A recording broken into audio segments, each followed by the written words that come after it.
There goes our train. There goes our train. Joyce and I have just arrived in Brookfield.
Hey, everybody.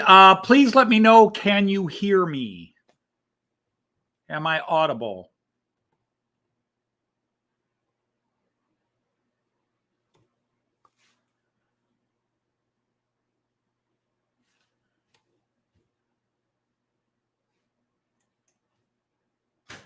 Loud and clear? Okay. Hi, everybody. Not the face you're expecting to see, at least right away. Artie is sick. So I'll just put that out there. Artie is sick. He went to the doctors. He will not be on tonight. He asked me to run the show. I don't have a lot prepared. So I'll probably just put the link up and let folks come up and chat as they will. But talk about a few things because, when this is Artie's show and I don't want to turn it into my show version 2. When I fill in for Artie when he's not available, I might clown around and do my silly stuff. But I don't want it to be just a repeat of what I do every Friday. This is Artie's channel, so I try to keep it more towards what Artie likes to do. I was showing a little bit of a video here, which was, I don't use StreamYard.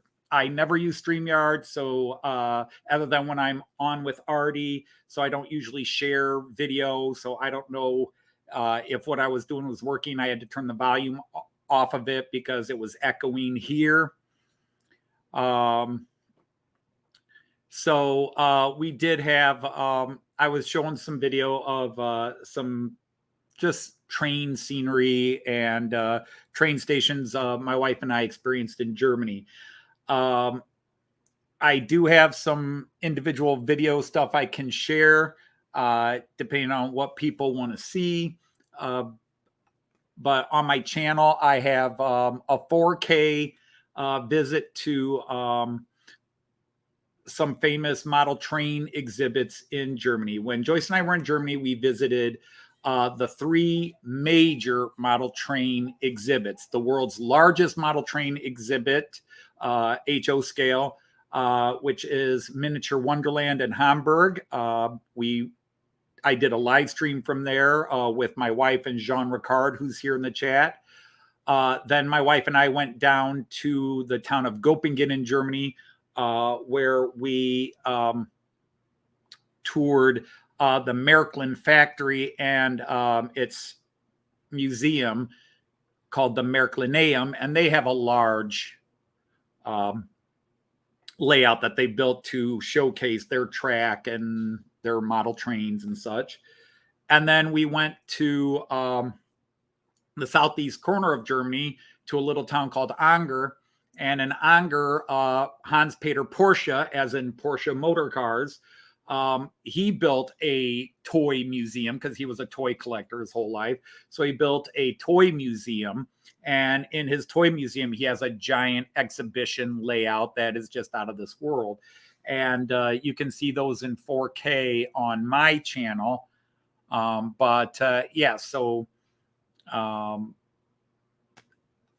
I can maybe share some of that with you. I just am not practiced with sharing things on StreamYard and seeing what works. And as I was messing about with, for example, this bit here, I had to turn the audio off. But this is just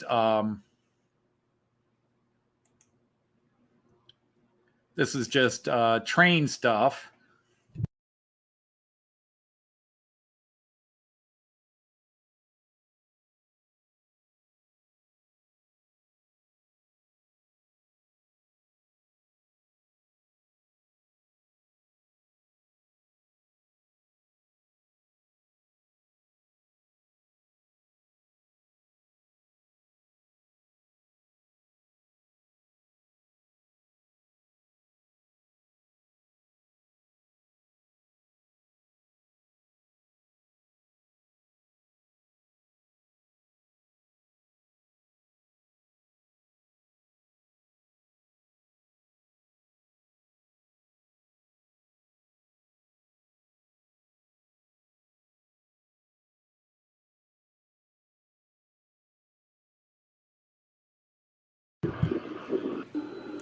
But that's just a kind of a sample of a video I put up on my channel, just Joyce and I at different train stations around Germany. But that's not the model train exhibits. But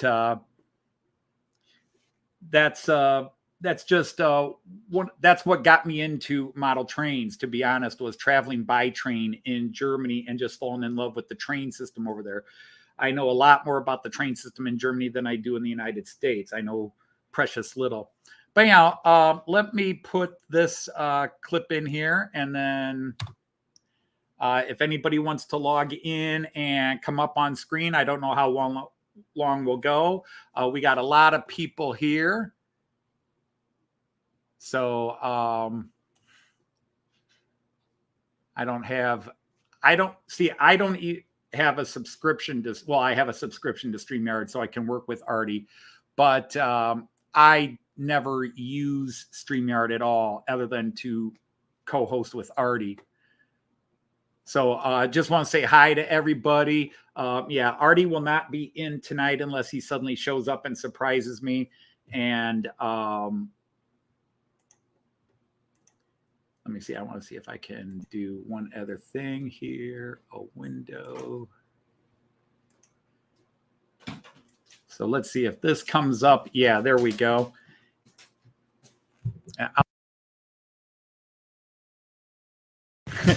But for example, this video here, this is the Merklineum. No, I'm sorry. This is Traumwerk. This is Porsche's model train exhibit, which he built near the Alps, and it's meant to represent the area of the Alps where he lives and so forth. But it is huge. Now, this is a 45-minute video. I'm not going to show it all, but I'll just give you some highlights of it. But I'll turn my mic off just to avoid any potential echo.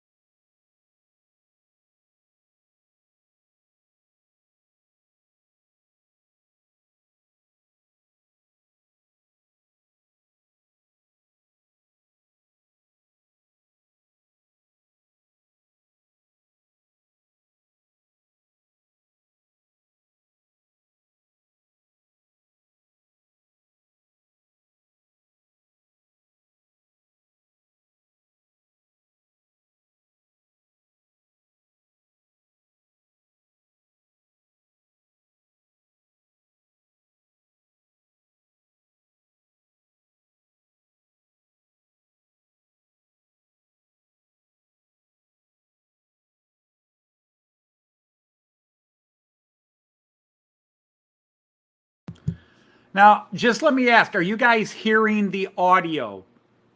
Not me talking now, but when this is playing, are you hearing the audio?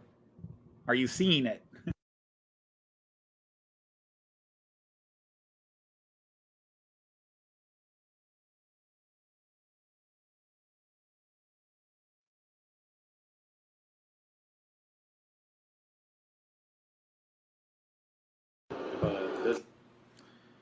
So you're not hearing the audio to this. You're not hearing the audio. Okay. So I'm trying to figure that out. Obviously, that for whatever reason, I'm not getting that audio to come through. Anyhow, I got a couple of people in the basement. John was here and popped out, but we will add Robin. Hi, Robin. Hi, Anthony. You've got your work cut out for you. Yeah, trying to learn StreamYard on the fly here. Okay. Is there? Hey, Derail, Daryl, Split Rock, Kyle, Gerald, everybody's there. How are you doing, Robin? I'm doing pretty well. I managed to have a look at your stream the other day and saw your layout, which is quite big. Yeah, big. It's good shot you had from above, which was really good. It was a bit awkward to watch because you kept cutting in and out all the time. Okay. But yeah, I don't know whether that was from my connection or not, but yeah,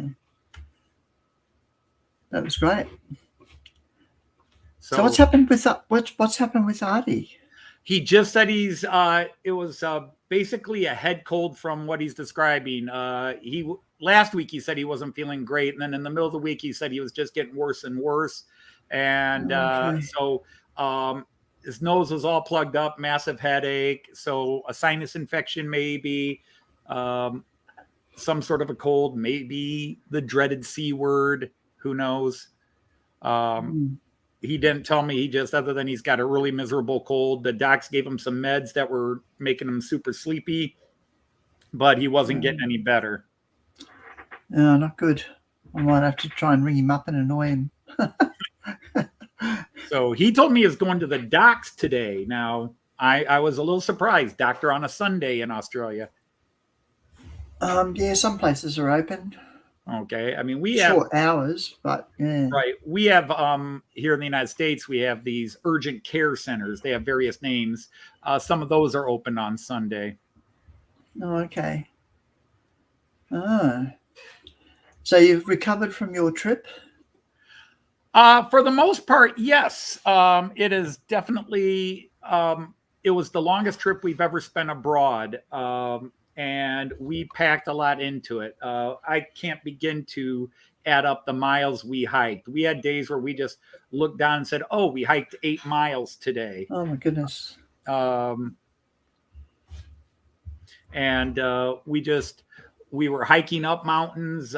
We just would go to places to see nature because my wife has to see nature. I go to see historical things and famous places. She wants nature. So we compromise. So we stay in Salzburg, see the beautiful city of Salzburg, and then we go hiking in the Alps. Was it cold at the Alps? No. They were having a heat wave.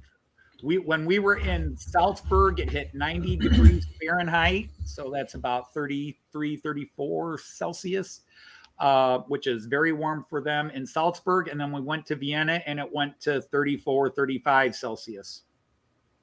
Okay, we when my ex and I were in America, we went to Denver. Okay. And we went to Vail and went up in the chairlift. It was in summer, but it was freezing cold at the top. Oh my goodness! And it was worse at Pikes Peak. It was freezing up there. Yeah, it's a bit hard to get used to the really hot weather down below, which I love, and then freezing cold when you get to the top of the mountain. And see, I'm the opposite. I can't stand the heat. I love the cold. I can't stand the heat. I enjoyed the heat in America because it's quite dry. It's pretty humid. The first time I was in the Alps was 2006, and we went to the top of the tallest mountain in Germany, which is only 10,000 feet tall. So it's slightly taller than Denver.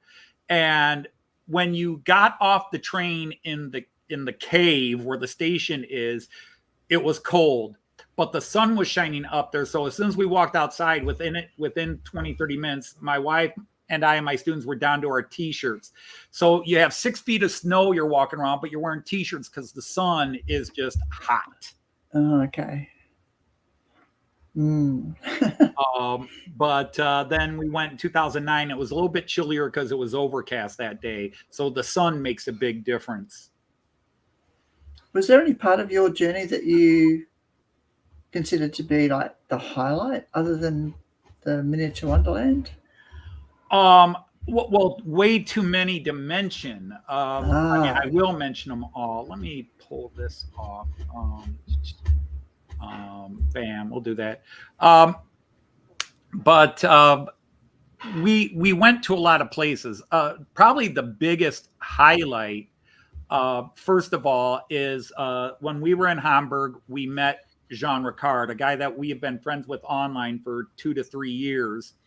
And he's from Denmark. So he came down to Hamburg, and the 3 days we were in Hamburg, other than sleeping time, we hung out together. And it was so cool to meet somebody you're friends with online and then find that connection online translated to real life, where, so that was a big highlight. But otherwise, we went and saw what's called the Rhine Falls, which is a large series of rapids on the Rhine River. The total drop is 70 feet, so they're just under half, but it's not one big drop like Niagara Falls or some of the other world famous falls. It's a series of cataracts or large rapids that slowly cascade down, and then the last ones are about 20 feet tall, and that was amazing. That was really cool. No, okay. Yeah, I think I watched some of your stream things that you did about the trip, and boy, oh boy, it was pretty good. And I did enjoy that. Was it a Markland Museum or something that you found, or the Joyce found, which had that? I didn't know that they did like doll's house furniture and all that. It was the train company I follow, Markland. They started as a dollhouse furniture and dollhouse manufacturer, and then very quickly they started in 1869. So then so tin toys and that sort of things, and then in the early 1900s they got into trains, but they were doing clockwork trains before that. But electric trains came out in the 1900s with them. And the funny thing is, most Americans and maybe even Australians have never heard of Markland, but they are the world's largest model train company. Oh, okay. They don't still do that anymore, though, do they? The doll's house? No. As far as I know, they don't. Their primary business. They have subsidiary companies that still do a lot of things. For example, they have a model, like a Hot Wheels sort of. Matchbox Hot Wheels thing called Schuco that they own. And then they have G-scale trains that they produce through a company called LGB, which is kind of famous. If anybody does G-scale, they would know LGB trains. Markland owns that. So they still do a lot of things, but like at one time they had slot cars and they had metal construction sets and build your own radio and all sorts of the toys. But yeah, now they seem to be primarily model trains and related items. Oh, okay. I'm sorry, I was just going to say, I have posted a link to everybody in there if anybody wants to come up and join, because otherwise, if I can't get the volume to work on these sharing videos I'm doing, I was trying to get this to go, but I don't know how the feedback is going to work.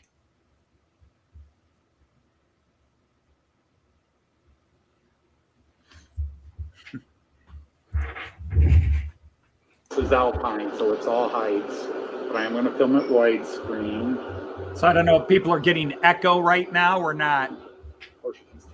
Yeah, I'm good here. You're hearing this? Yeah. Okay. How tall are those mountains on that layout? That's pretty impressive, isn't it? From floor to the top, they are 20 feet tall. Oh, goodness. Sorry, I was looking at what They go up as high as 20 feet. Wow. That's quite incredible, isn't it?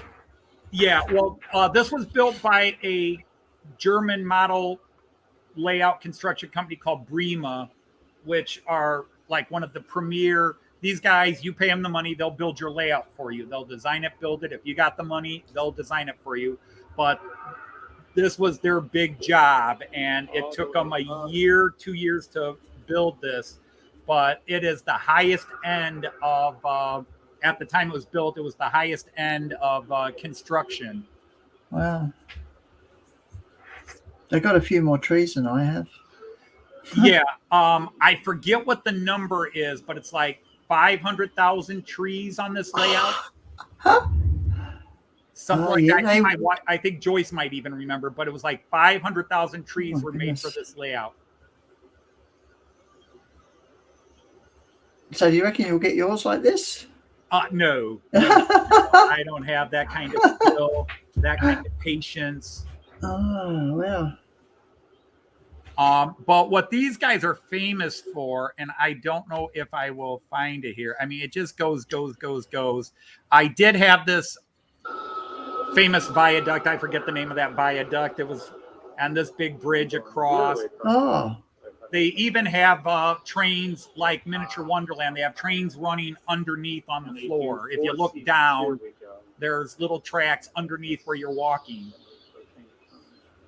Unreal. They do have hidden helixes where the trains will go down a level or two and come back out at a lower level. Why a duck? Why not a horse? We are going old school Marx Brothers there, are we, Split Rock? Oh, there we go. The famous Miracle Interior ICE. Oh, boy. A special model. Is that the bridge in Switzerland that curved? Yes. Oh, it is. Yeah.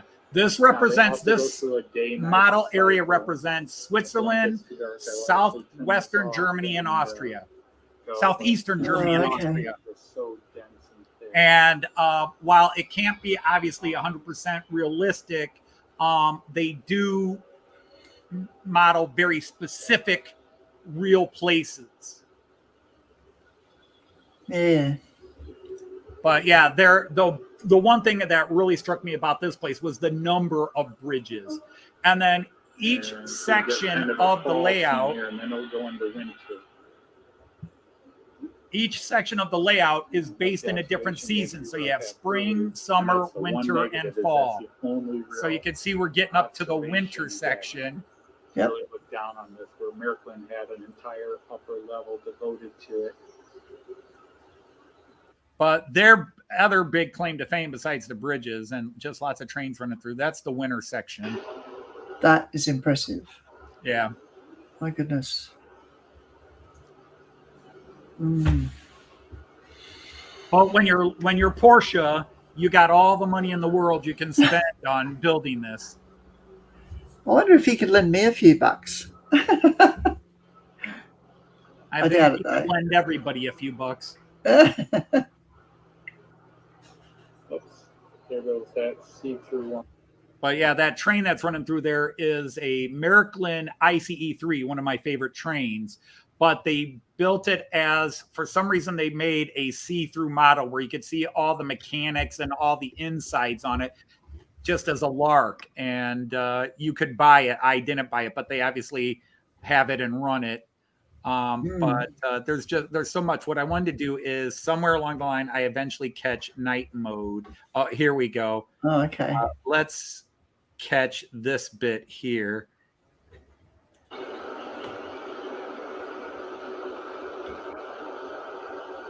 But yeah, this place, though, the backdrop animation, and unfortunately, I don't show enough of it in the video, but the backdrop animation is amazing. I'll try to capture some of it here. Light effects on the river. Trying to simulate the water. Huh. But we'll do one of the little night sky full moon bits. Oh, goodness. The entire room. A shooting star. Yeah, and they have different weather patterns. So they'll at one point it'll snow, another point it will rain. Oh, wow. And then they do like 5-10 minutes of daytime and then 5-10 minutes of nighttime. And then on certain night events, they have a fireworks show, and then they have a disco lights show. Oh, okay. Well, that's impressive. I can't believe it.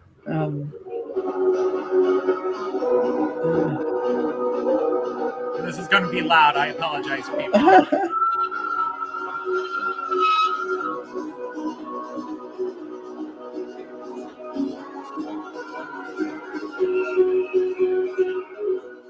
Here, I'll try to turn that down just a bit. Lighting is amazing. And then on the screen, they'll light up and point to all the different actual places they're representing on the map and where they are. Yeah, I can see that in the background. Oh, boy. Huh. I said they've got Austria in there, and I don't know what they are.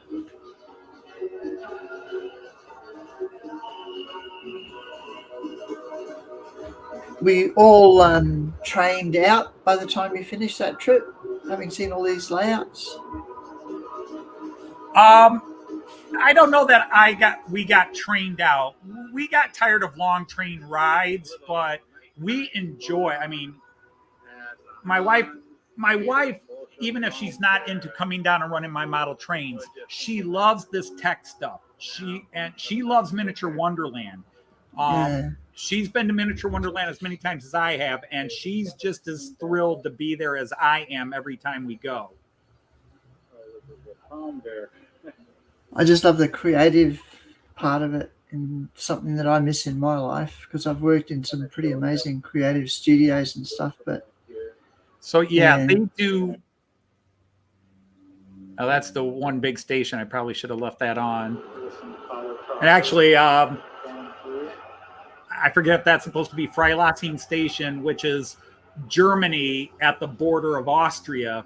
And yeah, you have lots of border police and drug enforcement agents at that station all the time. In fact, while we were in Salzburg and we were going other places, we would go through Freilassing and our trains would be stopped and delayed for 20 minutes because they had the drug cops and the drug dogs were going through all the trains. Oh, goodness. Huh. Oh, it's a helicopter.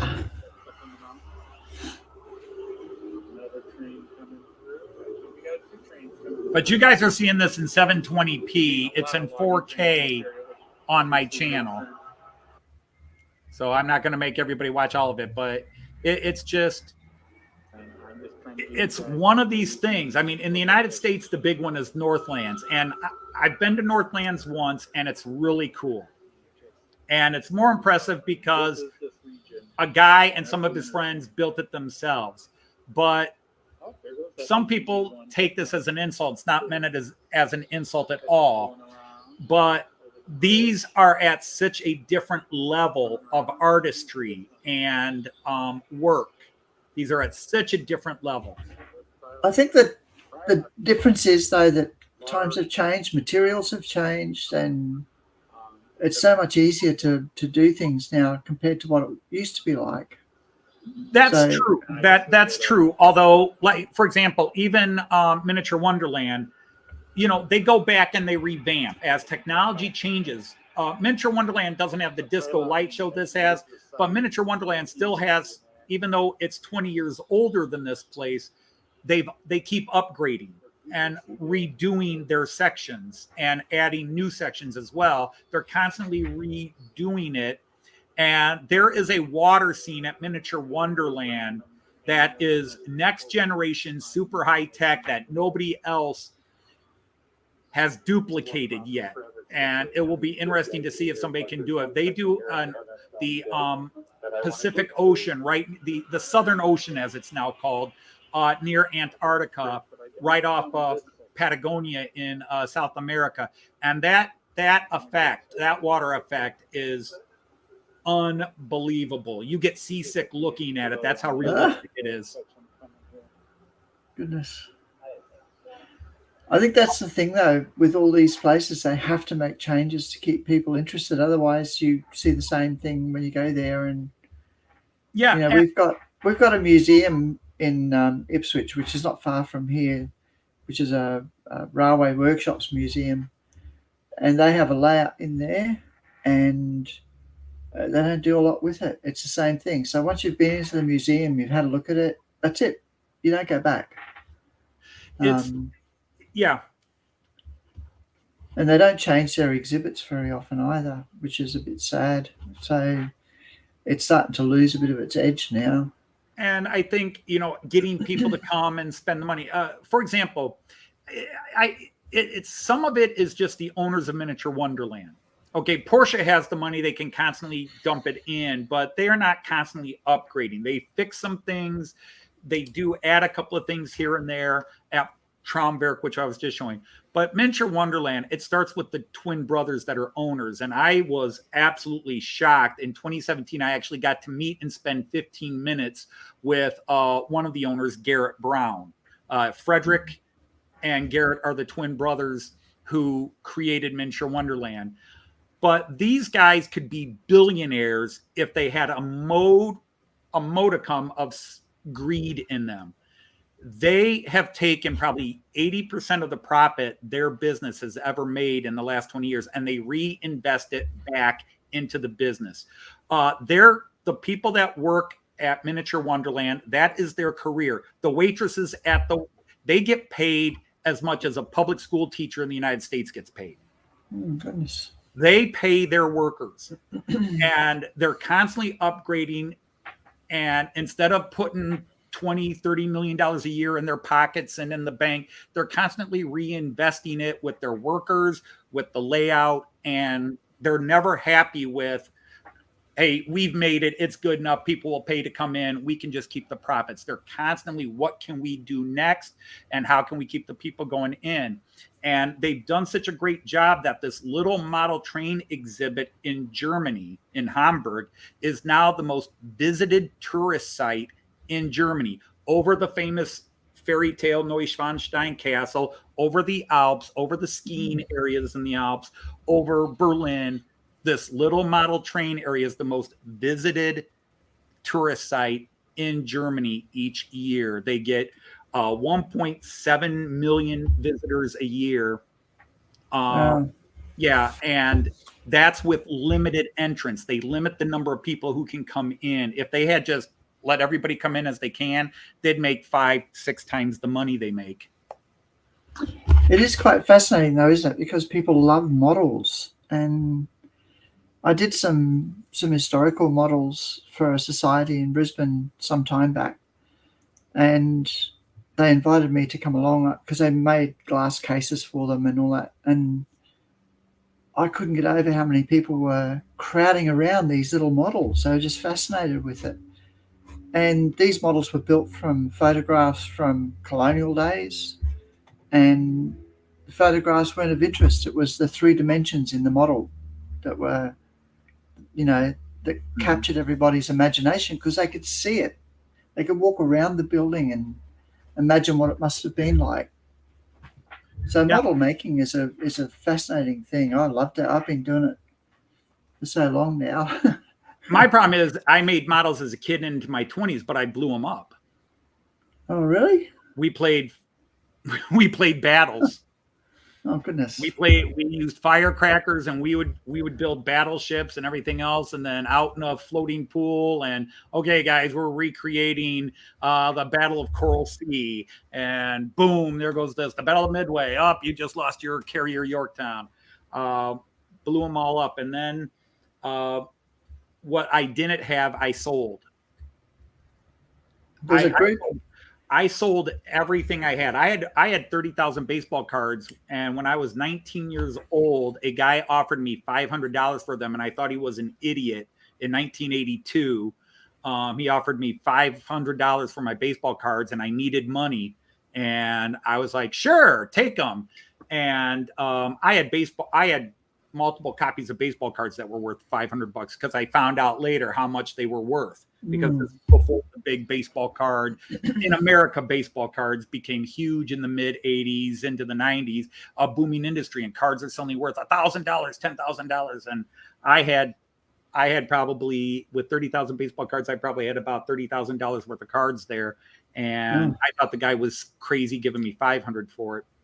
But I did that. I had Star Wars toys, and I sold those. I sold my Star Wars collection to help buy this house. Oh, okay. Because we needed money for a down payment. But yeah, it was one of those things. Now, Split Rock, yes, they have a small Fowler car section or action going on at the layout. It's not to the degree. If I would give a critique of both the Merklineum, which I haven't shown, and the Traumwerk, which I am showing, it is, I'm going to bring Randall up here, and then I'll finish this thought. Hi, Randall. Hey guys, what's happening? There you are. The Thayer Bandit is here. Are you waiting for trains again? Well, I just got back a little while ago from taking a crew to the hotel, and there was a train just left, had quite a power move on it. I did manage to film that, so there was a heck of a storm too. I managed to get some of the clouds boiling up from it too. So, but so going back to that thought with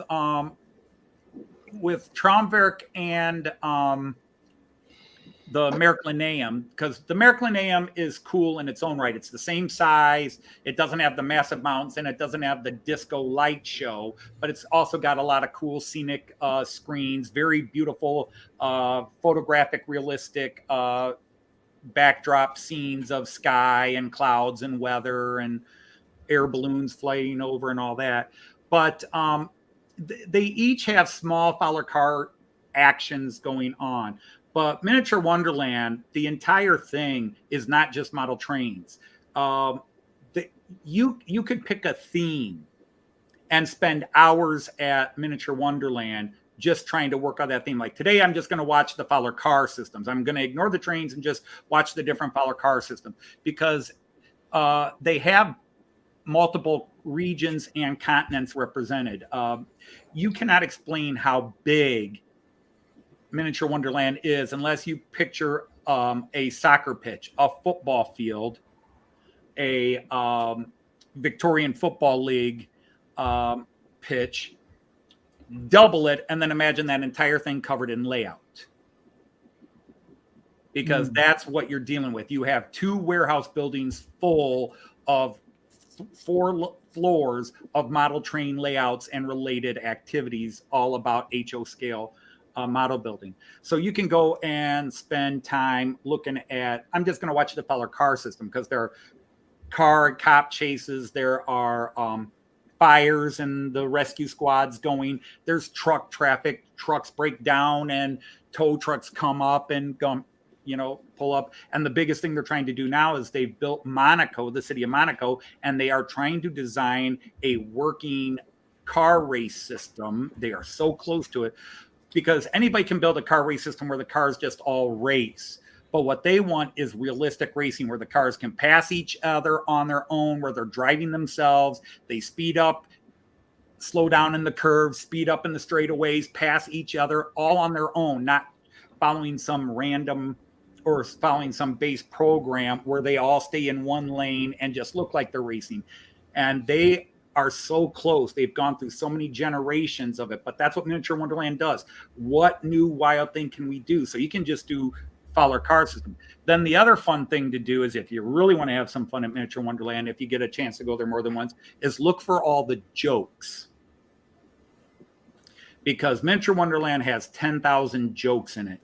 One joke you find is all the penguin families everywhere. Like there will be a station in Austria, and you're just looking at all the station. All of a sudden, there's a bunch of penguins with suitcases waiting for their train. And then you go to this place, and there's a bunch of penguins riding a Ferris wheel. So there's a penguin joke running around. They also have sorry, my American friends, they have a lot of pornographic jokes. There's a lot of sex scenes all around because Germans aren't as uptight about that as Americans are. But you could find all kinds. People doing it in the backseat of a car, people doing it in an office building. There's a famous scene where you have a couple in the middle of a sunflower field getting it on while a farmer's driving his thrasher.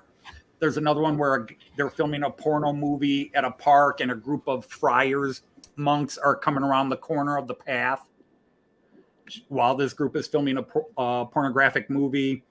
And they're just scattered around, and you can have fun just trying to find that stuff, and then the trains, and then the layouts, and then the buildings, and neither Traumwerk or the Miracle come close to adding those little elements, including Miracle has a bunch of push button bits where you get involved. You don't have to pay a quarter, you don't have to do anything. There are just thousands of buttons. You press a button and something activates and comes to life and starts working.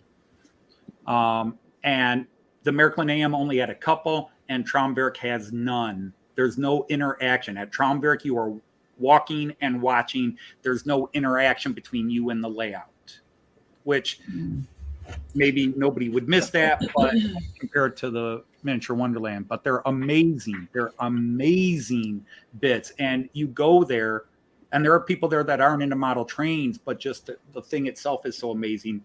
And you would like to see people realize that, in Australia, in the United States, to go to these places, and that you can do more than you can draw people in. The model makers, the people just into tech, get blown away by the tech that's there. Wow, how did they do this? How did they do that? How's this operated? You was talking about that building that Monaco Formula One track, Anthony. I feel like when they get that perfected and they show it off, it's going to change. Yeah, it's going to change the way I guess if you want to call it slot car racing. It's going to change the landscape there. If they figure it out and could get it down where they got it, and then it could be mass produced, you would have kids, because you could do it on a small circuit board and just have kids racing it and doing it. But that's just it. It's an amazing, amazing system, but they've been building it for 8 years, and they're on generation 5. They've had 5 different programming and computer board companies quit on them because they're like, we can't do this. We can't do this. And that's where the brothers are kind of involved, because like Garrett, they made their money as software programmers. They made their money in the software industry back in the 80s, and they got rich on it. They designed, in fact, Garrett Brown helped design the Fowler car operating system. And then he now has a proprietary thing with them where they use Fowler car on their layout, but he designs the new tech, and he shares some of that tech back with Fowler, but not all of it. But yeah, they're amazing with what they do. And they've been approached like, hey, would you guys come to America and build something like this in America? And they've told the American companies this would never work in America. And the American businesses, the guys that have approached them, say, why wouldn't this work in America? It says, because our business model is completely opposite of how you would do things in America. You guys want things ready. You want profit in 2 years. You want shareholder profits to be spread out. We don't do that. We make, our corporation actually makes a small profit, because all the profit we make goes right back into the company, paying our workers, keeping them happy, insurance, benefits, plus the German healthcare system to begin with. And all this, it couldn't work in America, because in America, the corporate model operates on a different mentality than the way they run it in Germany. In a lot of ways, Anthony, it's the old school way of doing it, where you take whatever profits you get, invest it back in the company. Well, it's back when we talk about profit. Now people talk about profit margins and, dividends to the shareholders, sort of thing. And, in America, that is still the driving factor, and it's the driving factor in many countries, but these guys, it's not their driving factor. They are about constantly reinventing the wheel and making it the coolest, fastest, nicest wheel ever made. Yeah. I saw a They're YouTube. basically doing it the right way. What's that? I'm sorry. Oh, I okay. said they're basically doing it the right way. I think so, but that's opinions. I saw a YouTube where they were talking about buying the building on the other side of the canal Yep. to extend it to do other countries. That's what they did. They've Oh, already they've bought done it. They've already built into it. In fact, during COVID, they built the big bridge between the buildings that you now Oh, walk wow. over. Because originally, the last room in the old warehouse is where they were building Italy and then France. And originally, when they first talked about buying the building next door, they were going to build the bridge between the buildings, and they were going to have the channel, and they were going to make England. So you would have gone from France, walked the walkway with the tunnel with the Euro trains between England and France going across the bridge, and then you would have come into they were going to build England, but they realized they couldn't do England because nobody makes HO scale British rail. Yeah, interesting.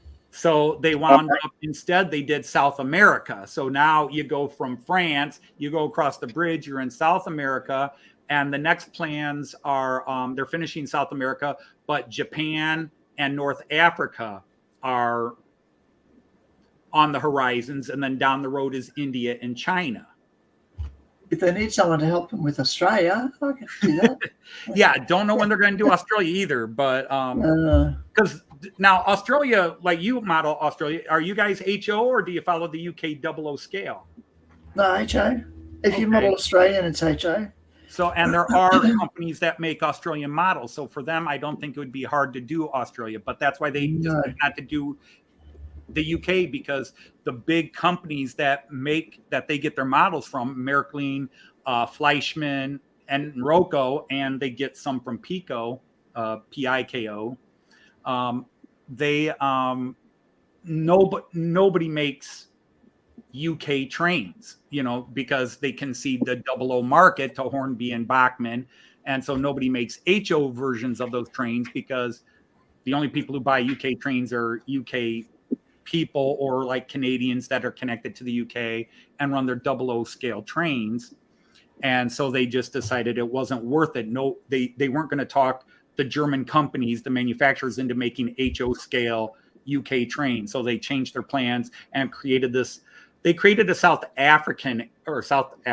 America area that has very little trains in it. For a model train thing, they've got just a couple little trains running through parts of South America, and now it's all buildings and Fowler car system, and they got the big carnival parade going through.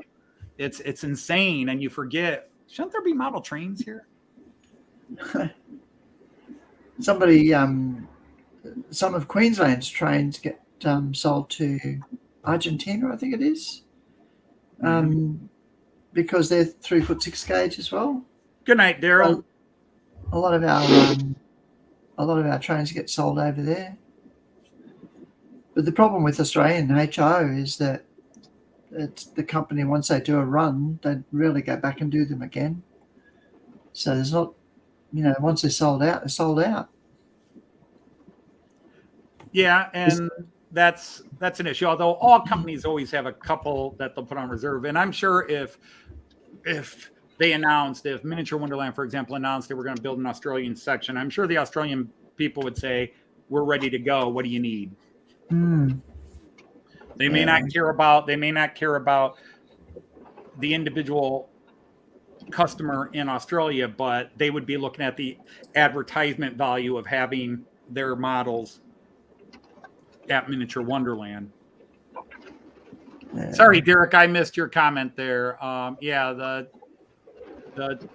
tuxedos, they look like they're nothing tough crowd. Haven't you ever seen? Yeah.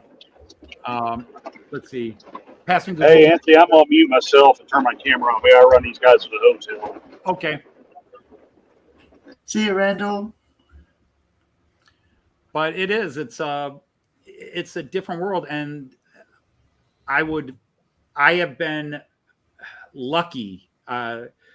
Life did a 180 for me, and in the last 20 years, I've been able to go over to Germany almost every year, and so I get to go to these places. But this was my first time at Traumwerk and my first time at the Märklinaeum. But I've been to Miniature Wonderland. I think this was number 6. This was my 6th visit. Wow. I visited 2 years after it opened, and now 20 years. They're celebrating. Well, let's see. They opened in 2001. My first visit was 2003, and then let's see, 2003, 2004, 2006, and then 15, 17, 15. No, not 15. 17, 19, and 23. Mm. So I've been there 6 times now, and it's mind blowing. And only the last 3 times I've been there has it been since I've been into model train, 17, 19, and 23. But still, it was so cool seeing it when I wasn't into model trains. Just, oh my God, look at this. Yeah, a bit like me. We had trips over to England, and in fact, I cycle toured around England. I had no interest in trains, none at all. And most of my video and my photos are flowers and old buildings. And now that I'm into trains, I wish I'd taken more photos, but wasn't interested. Yeah. But that's the reality of what happens, isn't it? When you're not interested in something, you don't bother. Right. Billy got me into it, and yeah, and since then it sort of gets a bit out of hand, I think. Let's see if I can do this one again. There's not many people coming on, is there, today? No, I'm not talking people in. I figured I'm being a total bore, but it was last second, and I didn't have. Whoops, hang on. I've got me babbling here. But yeah, I will put this up here real quick. All right, let's see if I can get that out of the way. Steering live, like I said, it's a learning curve here. And window, we want. Oh, it's not up there. Why isn't it up there? Maybe I need to do this.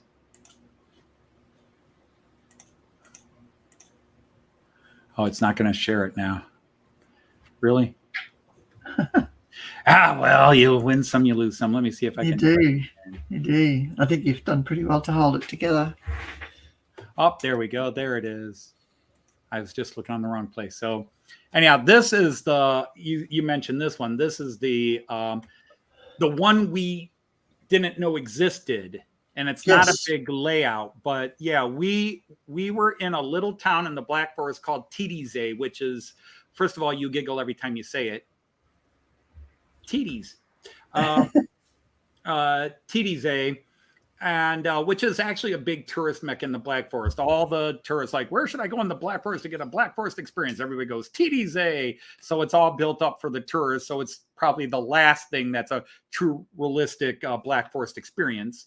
But they're famous for their cuckoo clocks and everything in that town.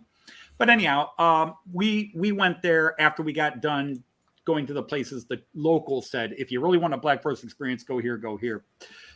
So we did go to Titisee. We had some time in the afternoon and evening. And so we caught the train from the town. We had hiked 8 miles from one town to another. It started pouring rain. So we caught a train in a town called Aha and said, well, rather than just go straight home, let's stop at Titisee. The rain's supposed to pass. And it did. And it turned into a nice sunny late afternoon, evening. Anyhow, we're walking around the town and we're getting ready to leave. And my wife says, honey, what's that? And she points to a big Märklin sign. And it says Märklin World. And I'm like, I didn't know there was any Märklin train shops around here. So we just followed the sign that said Märklin with arrows. And we go to this little back alley and there's this little doorway. It says Märklin World. And we walk in and we look around. It's not a train shop. It's a little museum. Mm. And so it had a little display with all these buildings. It was just, well, you don't need to see me in my little cornball straw hat, but it was just it's a simple little layout. I mean, at the risk of offending the people who run this place, it's a layout that many people online build. I'll bring you up in just a second, Jean Ricard. Could build something. I mean, I know personally I've got friends that have built layouts that look nicer than this, but this was just something to keep your eyes going. But it was very cool. They had a bunch of trains going, all kinds of little scenes. And so I don't want to belittle it at all. And we paid $7 each to get in, 7 American dollars. So what would that be, about 10 Australian dollars or something like that? Yep. But it's a cool little layout. It's nice. But what gets you is this. All that. Yep. They've That's got what had me amazed. 1910, 1920 American tin model trains and other toys. It was a American Toy Museum. And it was, two floors, did you say? I believe it was 3 or 4 floors. Oh, goodness. And the only one bigger is the one at Maryland, which is 5 floors and probably had 3 times as much stuff here in terms of Maryland stuff. But these guys were impressive with what they had for being a tiny little town. And dare I say, in the middle of nowhere, in the middle of the Black Forest. It was amazing what they had here. Let's see if I can. Oh, there's all the doll's house stuff. There's Jean Ricard. So a little horse racing bit. Oh, okay. Started as a tin toy maker, so a little girl's play oven. I mean, real brass. I mean, those would have been expensive toys at the turn of the 19th to 20th century. Because that toy was from 1901. That little model stove was from 1901. Wow. This one was released 1933 to 1938, so that's got to be impressive. So yeah, I quite like this video that you did here. It was very impressive. And this did get a lot of positive response of people responding to the old toys and the history of the model trains. And you did well to cover it because there's a lot there to see. And it's really difficult to get around it all, isn't it? Did Artie just log in? Artie's here. Oh, go away. We're having fun. Artie's online. Yeah, they did put their trades in straight line. And yes, Joyce and I had actual Black Forest cake in the actual Black Forest. Okay. And a couple of times it was really good. And one place they used way too much alcohol. It actually wound up tasting bad. They used so much brandy in the cherries, grenadine and brandy with the cherries in the Black Forest cake, that it was just overpowering. And yeah, this is my new setup, Heath. I've been busy while you guys all thought I was in Germany. So this is my new basement setup. Although this particular layout, probably in terms of square footage, it's done slightly differently. It's probably about the size of my layout. At one time, Robin asked if Märklin still makes the old train. And what was that, John? Yeah. Yeah, at one time, Robbie asked if they still made the old stuff. And all what you see there just before we were shown the layout in the cabinets are actually replicas of so they do make some of it yet, but it's replica of what they used to make in the old days, like that one of the furniture. Right, because this is not replicas in this video. But yeah, Märklin will make replicas of some of their old toys. I'm pretty sure, for example, the big ship that was there just before were a replica. No, they were. Oh. They had specific signs that this model was. The model says who made it and what year the model was released. Yes, and I mean, so the model in that display case was built by so and so in 1940, whatever, and. But at least I know from Märklin catalogs today that once a year they bring out a new model of the old stuff. Right. but at this museum, okay. it was all originals.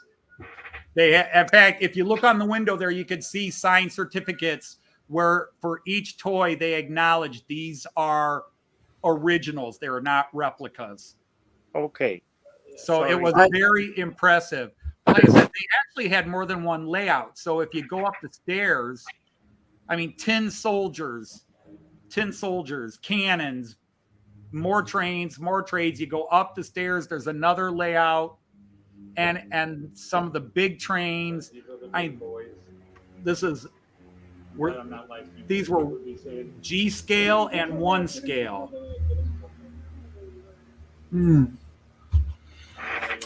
The reason I'm interested in the doll's house stuff is because that was my hobby. That's how I got really into serious model making. Which would So you be a Making lot my own of stuff furniture. too, yeah. Yeah. So I mean, it's- I built doll houses for my kids, but I did a lousy job of it. But anyhow, yeah, Heath, I got permission to take out the bar. So this is my basement now. I inherited a fortune, and I just spent millions of dollars buying all these amazing one-of-a-kind collectible toys. That silver train still blows me away. That's a 60, 70-year-old model, and it's just, you've got O scale, G scale, and then 1 scale. And then when you're, and I wasn't even paying attention, Joyce had to point it out. There's a plane built out of what in America we call erector sets, these little metal screw bolts. And I like Meccano. yeah, in America they were called erector sets. Merklin made them construction sets. Like but it was that. all metal. You could build robots, you could build steel girder bridges out of it all.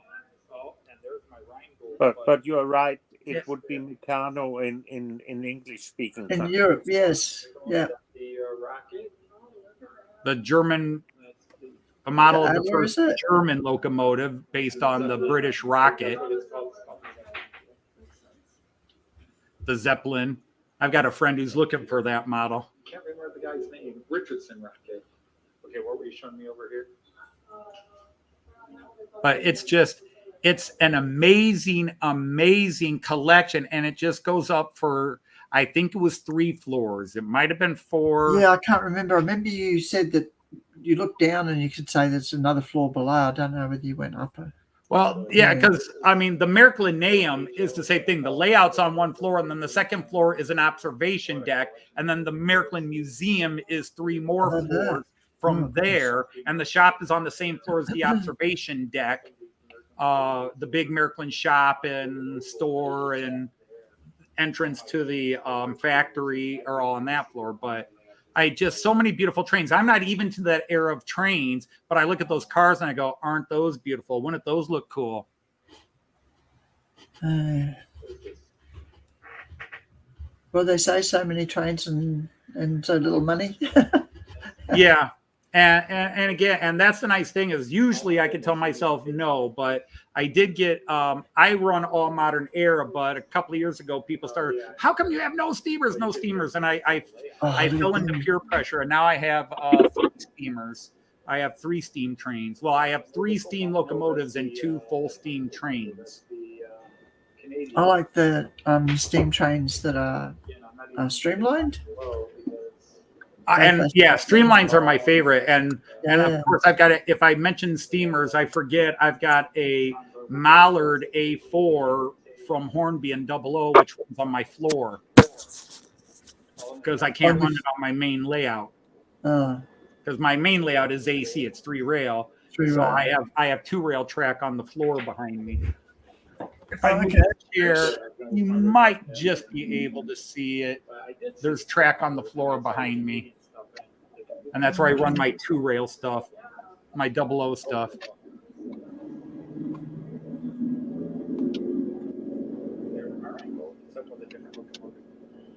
Wow. But yeah, this was Yeah, I did enjoy this. I did enjoy this video. I thought it was quite amazing to see all those things. it just goes on and on and on. And if you're into it, it's just amazing. And if you're not into it, then it can become tedious or boring. But yeah, how about I just passed it and I don't know if I can get back to it. But yeah, even the hallways connecting different display rooms just filled with these. Yeah, there's an Eiffel Tower. Okay. That's built out of- Mikado. Well, it's the American version of it. Yep. But yeah, all steel stuff. Like in America, it was called the Erector set, which today sounds kind of funny. Yeah, I think my I think my brother had a Mikado set when he was little. And then a little room where you can watch videos on train model history, you know, stuff from American promos, commercials, and that. And you sit in train seats. Oh, And then another little layout they had. They actually had 4 layouts. They had the big one on the first floor, and then 3 other ones. 3 smaller ones that they had on different floors. But it was just this little out of the way place. And it just, every time you turned a corner, oh, look. I mean, I guess if you count that little Z scale, the Noch suitcase bit down there. Cool little. And again, these lights were not flashing. It was just that the LED lights in the room were on the same sync as what I was videotaping, so you get that flashing strobe pulsing. effect. Yeah. But they got like Micro Machines, Star Wars stuff in this room on this little layout. So this was a layout they were just having fun with. And some sort of American space age. This was from some American kid I never knew existed. And why would I? I'm not a big American historian. Jean Ricard would probably know more about it. It was a concept.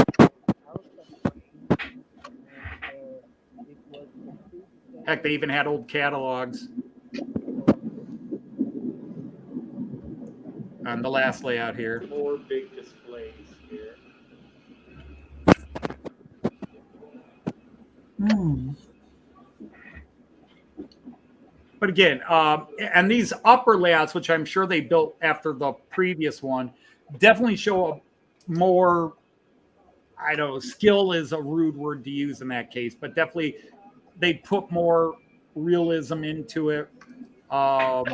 Maybe learn some things from the lower level, but this was a really sharp layout. I like this. And this was probably 4 foot by 8 foot.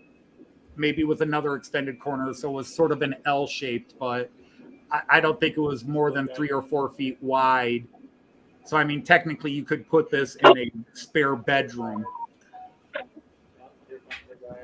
Yeah. Typical American C-Track, which is what I run. I use American C-Track there. That's what makes the layouts interesting. But it was an impressive, cool little place. And yes, they had a little bit of Fowler car going. And yeah, we enjoyed it. And the last layout here, which actually has a subterranean connection to the other layout when they want. But I like this one because I like bridges, not rail bridges per se. I like to see bridges. I don't like driving over them. But the multiple bridges they had there, for some reason, I just thought was really cool. And then we caught 3 trains going over the 5 bridges. So I just thought this was a really cool setup they had here as well. Hey, Nancy's here. Hi, Nancy. I haven't been saying hi to many people. I apologize. I've been just scrambling, trying to come up with some content to fill the time here. And people will be happy to have. And that way, when Artie comes back next week, everybody will be thrilled that he's here. Correct. Jean Ricard, do you model Danish railways? Me? Yes. Yeah. Yes, I do. But Where do you get your where do you get your rolling stock in that from? Some of it I run Märklin like Anthony. Anthony, does. yep. And they make a few Danish trains there, but otherwise we have some companies that make smaller batches of Danish trains, and Okay. or actually some of the companies you might even know, because it's, if you have heard of Heljan Yes. trains, yeah, you probably know them from buildings, but they do make a lot of trains for the British market, but they also make And they're trains for the horrible. Danish market Ah. as well. Oh, And okay. so ICE. We have a couple of your locos running out here, MZs. yeah, you got Um, yeah, yeah, that, two of them I think is running, and I managed to get a model of an MZ, which is a Lima model. yeah, Lima made it, but actually we have a company called Hobby Trade, so that Anthony also knows about, and they have made the different types, because you're the ones that got exported to Australia was of the type 3, and you got the whole consist of trains of type 3 MSATs to Australia, and I think it was 10 or 15, but I don't know how many is running out there anymore. And Oh, okay. but we could get them from Hobby Trade in Danish liveries, because you have made some changes to them, for example, in the way of the couplings and puffers. You don't use the European. You have a central coupling on the train Yeah. instead. Yeah. So And the model that Lima did is slightly different, because I think they modified a lot of the vents and so forth because of the heat the out here. the model of Lima is of the first batch, so that's why it's different, because Oh, they okay. didn't really change it that much. It All right, it good night, Eric. was it was like that in Denmark as well, except of course in the color scheme. Yeah, And they then could have done a lot better with the color scheme and everything. They just painted them silver and put an yeah, awful logo on the side. It looked awful. Um, okay, I've got some really good film of one at a place called Tamworth. yeah, They were shunting some wagons down there. That was yeah, pretty impressive. yeah. As far as I know, wasn't it a private operator that got them out in Australia? I don't think it was a state company that bought the Yeah, train. Yeah, yeah, you're correct. Yeah, Independent Rail yeah, Australia, yeah, and you abbreviate it, it becomes the IRA, Nice. yeah. which is a bit of a worry. Cheap IC2. Yeah, well, I don't hope you have the same problems as there could be if it was the real, No, you know. But but yeah, it's a See, really America makes nice Americans looking happy. loco. pardon me. I said it's a really nice looking loco, but it's just a shame that they didn't do something better with the livery, I think. Well, that's the choice of the owner. Yeah, I can yeah, only yeah. say that. Yeah, And it is. Yeah. but I know that it was quite a challenge for the when they were to be exported, because they had almost to be taken completely apart and steamed down to avoid bringing any kind of animals or seeds into Australia. Yep. Yep. They Absolutely. were and they were very worried about that. So it was quite challenging for the company to take them apart and put them on the ships, when they were exporting them to Australia. And Yeah, that's because probably, we we do yeah, have some really strong border restrictions on seeds and foods. Being an island, we're susceptible to pests and diseases spreading pretty rampant here. Yeah. So, yeah. Oh, wow. I might have a And look and see if I can I- find some photos of the current ones that, the liveries that they come in. They're not red, Yeah. are they, by any chance? In Denmark, they were Yep. actually with red cabins in the front, and the middle section was black. Oh, okay.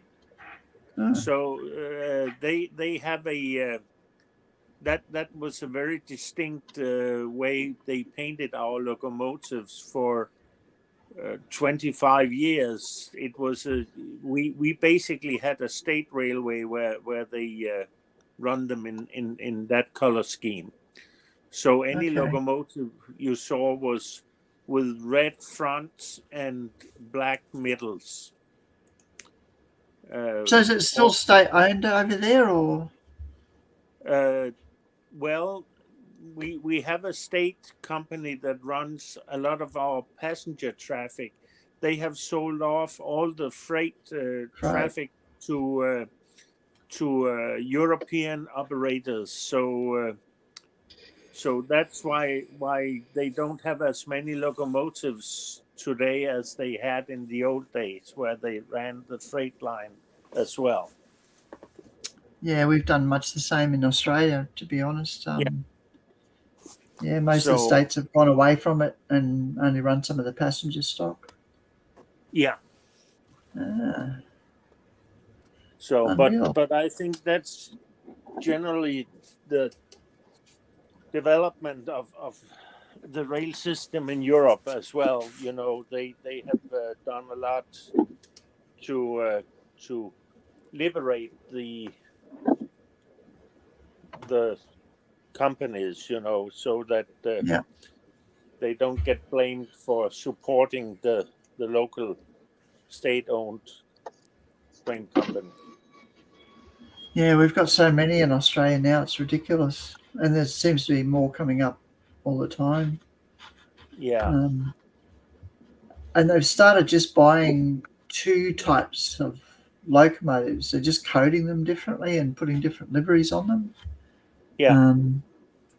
Which is Yeah, rather sorry, boring. Thomas, I was going to mention your Bob Dylan reference, but got distracted. Sorry, guys, I interrupted. That's okay. no, Yeah, so it's really good if you're a model maker and you just make, two basic patterns, and then you can have as many different liveries and whatever you want, which is pretty cool. Yeah, either that or you should have it, with a company that changes liveries often. You know, there are some companies that almost change livery every 2 years or so. At least Yeah, in we don't Europe. have that luxury here. Well, you can afford it, I guess, but Yeah, the biggest problem we have is distance, and the trains are just full on. So it's rare to get them pulled off of service and get them redone. in the 20 years from my first trip to Germany in 2003 to this year, 2023, if in the train world, besides just certain types of locomotives have been retired and new types are coming in, the biggest change that I'm seeing is the number of the advertising or whatever, where locomotives are just very vibrant, colorful, very cool liveries, either advertising liveries or just the company decided they want to put some really cool images on their locomotives. That's not just, like German Deutsche Bahn, their basic color is just red. But there's all these gorgeous, really well done, celebrating different things, like everything from like my Beethoven Taurus. I mean, all the funky locomotives I have on my layout, they exist in real life. They're modeled on actual locomotives, and that's the biggest thing, is just how expansive the liveries are. The reason why that is the case, though, is because they can do vinyl wraps now. Yep. So they can run that specific livery for. Good night, Gerald. Thanks for coming in. 8 months or whatever, and then strip it off and then put something else on. So, hey, Gus, how are you?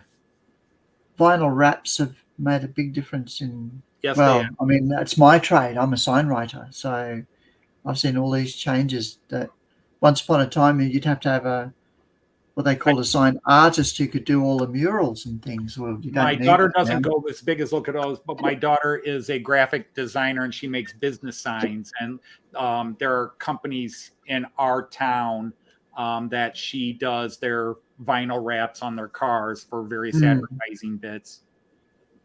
Yeah, yeah. The Yeah. sign trade doesn't exist anymore, which is a bit sad. Uh, Because some of the uh, quality of the work's not so good.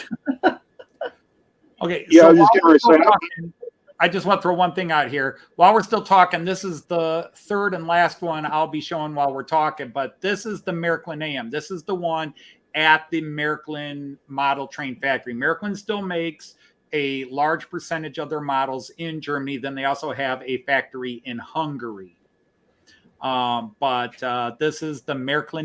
Actually, the Miracle is the whole building, but this is the exhibit called the Miracle. So I'll just be letting that roll, and you guys can get a look. Since I showed the Miracle, or I'm sorry, I showed Porsche's Traumwerk and the little one in TDZ, I thought I'd go ahead and show this one too. Yeah. But this is exquisite. Now, I think the Porsche one has elements of it that make it a little better in some ways, but this is just exquisite. It is so well done. Looks busy. Lots of buildings. Lots of buildings. Lots Not of a lot of scenery. trains running. Ah, They had trains running, but definitely there were more trains running at the Miracle or I keep saying the Miracle at the Porsche Traumwerk than at this place. But there were trains running. But lots of cool little bits, not overloading. It was a beautiful layout, just well done without any. I like that roundhouse. yeah. That looks really good. I'll sell it Yeah. to you for $50. But you got to go pick it up. Yeah, that's it. Yeah. It's pick up only. I wish Oh, I could, wow. but I ain't got nowhere to put something like that. Yeah, because Walters does a really good roundhouse, don't they? Yeah, it's all right. I mean, You could start smaller, Randall, because it's actually a tree consist building they have shown there. Yes. So Yeah. you start with the three gates or three. 3 bays or something. You still Yeah. need a lot more room. And again, the flickering is not there in reality. It's just the lights here I was recording at 60 FPS, 4K 60 FPS, and that just seemed to be the same flicker rate as the lights. In reality, you saw no flickering. I actually, midway through the video, changed my recording speed to 30 FPS, and the flickering was drastically reduced. Because that's sadly a bit of a distraction when you're trying to look at all the night stuff and it's just blinking, and it's not blinking in reality. It's just the text. It's the only trouble. That's the trouble with LEDs, isn't it? Yeah, exactly. Well, just if you get the timing, the type of camera you use with the LEDs there, because in plenty of places, like when I record at Miniature Wonderland, their LEDs are at such a different flicker rate. Like here, you could see I reduced to 30. I think this is where I reduced, and all of a sudden the flickering's gone. there's a train coming in. Oh, is there? Yeah, it's coming right behind me. The other yard van's sitting there, so he's going to take him. But Yeah, but what I'm seeing coming in is those are some wicked looking clouds in your. yeah, Anthony, it's been pretty wild. The first trip I made, I took a crew to the hotel. It was barely raining here at the depot. By the time I got to the top of the hill, if you're not familiar with the area, when you leave here, go south towards Mammoth Spring. When you top the hill, there's a Valero station and the hotel where I dropped the crews off on the right, and there's a station on the left called the State Line. And when we topped over that hill, it was just like you hit a wall of water, and it was just pouring down rain. Where are you more precisely, Randall? I'm at Thayer, Missouri, John Ricard. Missouri. This is Yeah, I'm basically right against the Missouri state line. If you go a mile south here, you're in Arkansas, or Okay. 2 miles. I'm sorry, 2 miles south of here. So, um, so yeah, 2 miles south in the direction this train here is pointed is Arkansas. Okay. Named after So- the famous pop singer in the 70s, Leo Thayer. Ah, Yeah, One for the 3 people that might remember Leo Sayer. yeah, and it's Thayer, Thayer, not. I sometimes I slur my words together and it doesn't come out right, but it makes it sound like I'm saying Slayer, not Thayer, but it's Thayer. So do you get tornadoes around there, Randall? oh yes, Oh, we you do. And the funny thing is, here's a little woodland hiking park, and my wife and I were actually at the one that is based on. Oh, that's cool. This is in the this place is in the Black Forest. It's east of Stuttgart, so technically it's not in the Black Forest, but it's near the Black Forest. But this layout is based on the Black Forest, and that little thing is in a town called Prien am Chiemsee. And my wife and I were there. I forget what they call those, but it's little. You go, you have wooden bridges. You walk across crawling ropes and everything, and you work your way through the trees like wannabe Tarzan. Did Yeah, you do that's that? pretty Nancy? cool. Did Yeah, you? that is a did really lovely layout. That is just It is. really. What was that genre card? Did you actually go tree climbing in Germany? We did not climb trees. We went in and looked at it. We did. Okay, You have to pay okay. to do it, and we were going to the lake there to swim, but it was right across from the lake, and Oh. we went in to check it out. Joyce and I just thought it was really cool. But Yeah, yeah, okay. it's like $15, $20 a person to do the course. Yeah. Okay. I was just amazed if you have actually been doing that. I didn't.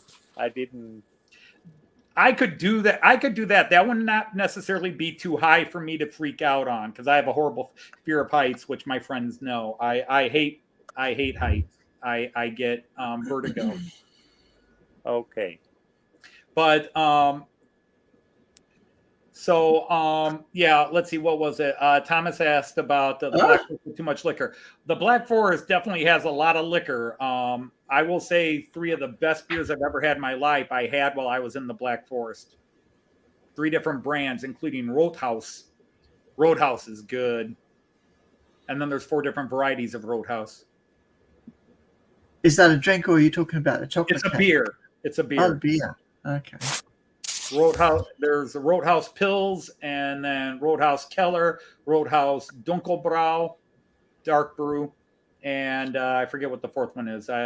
It's a lager, I think, as opposed to a Pils, or Pils and lager are technically in the same genre. But anyhow, yeah, and they're the big brewery in the Black Forest. They're the big local brewery and really good beer.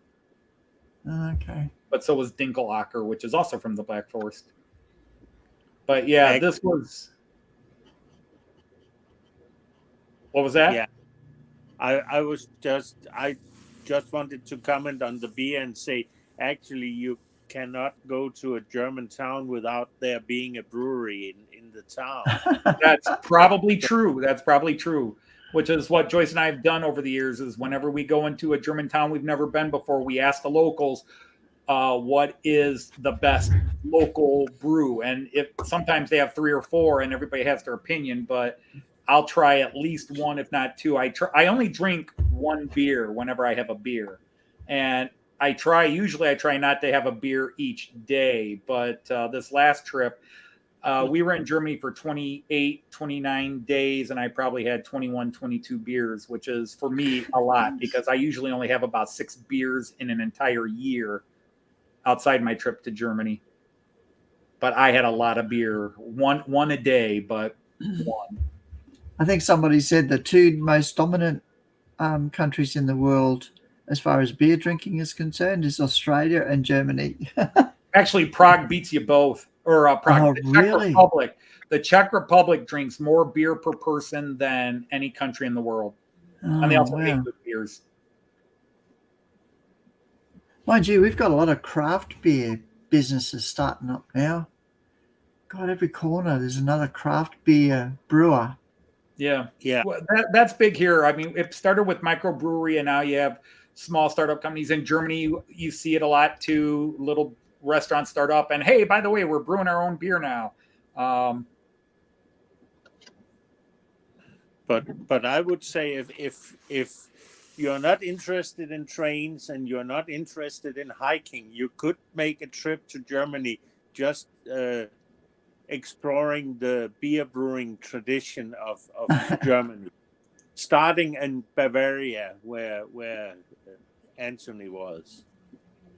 No, plenty of people Okay. make their own beer here, Nancy. My brother-in-law makes his own beer, brews his own beer. I've got former students of mine that are now in their 20s and 30s that brew their own beer. It's liquor you got to watch out for. And even then, you just need a license to do it. Even those guys that are on TV with, make with their stills claiming they have liquor licenses. I mean, they're all fake. It's like Duck Dynasty guys. Those guys were so fake. It was ridiculous. But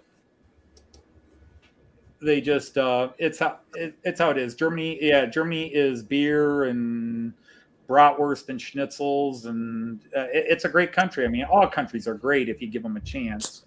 There's not too many countries that are horrific countries. I mean, sometimes the governments are horrific, but the countries themselves, if you can get away from the BS, are beautiful countries. But we just, the thing is, the model train displays is something, again, in Germany, and these are just the four biggest: Miniature Wonderland, Traumwerk, Märklinaeum, and the Märklin World in TDZ. There are massive privately owned ones too that you can call the people up ahead of time, and they'll schedule you to come in, that are massive layouts.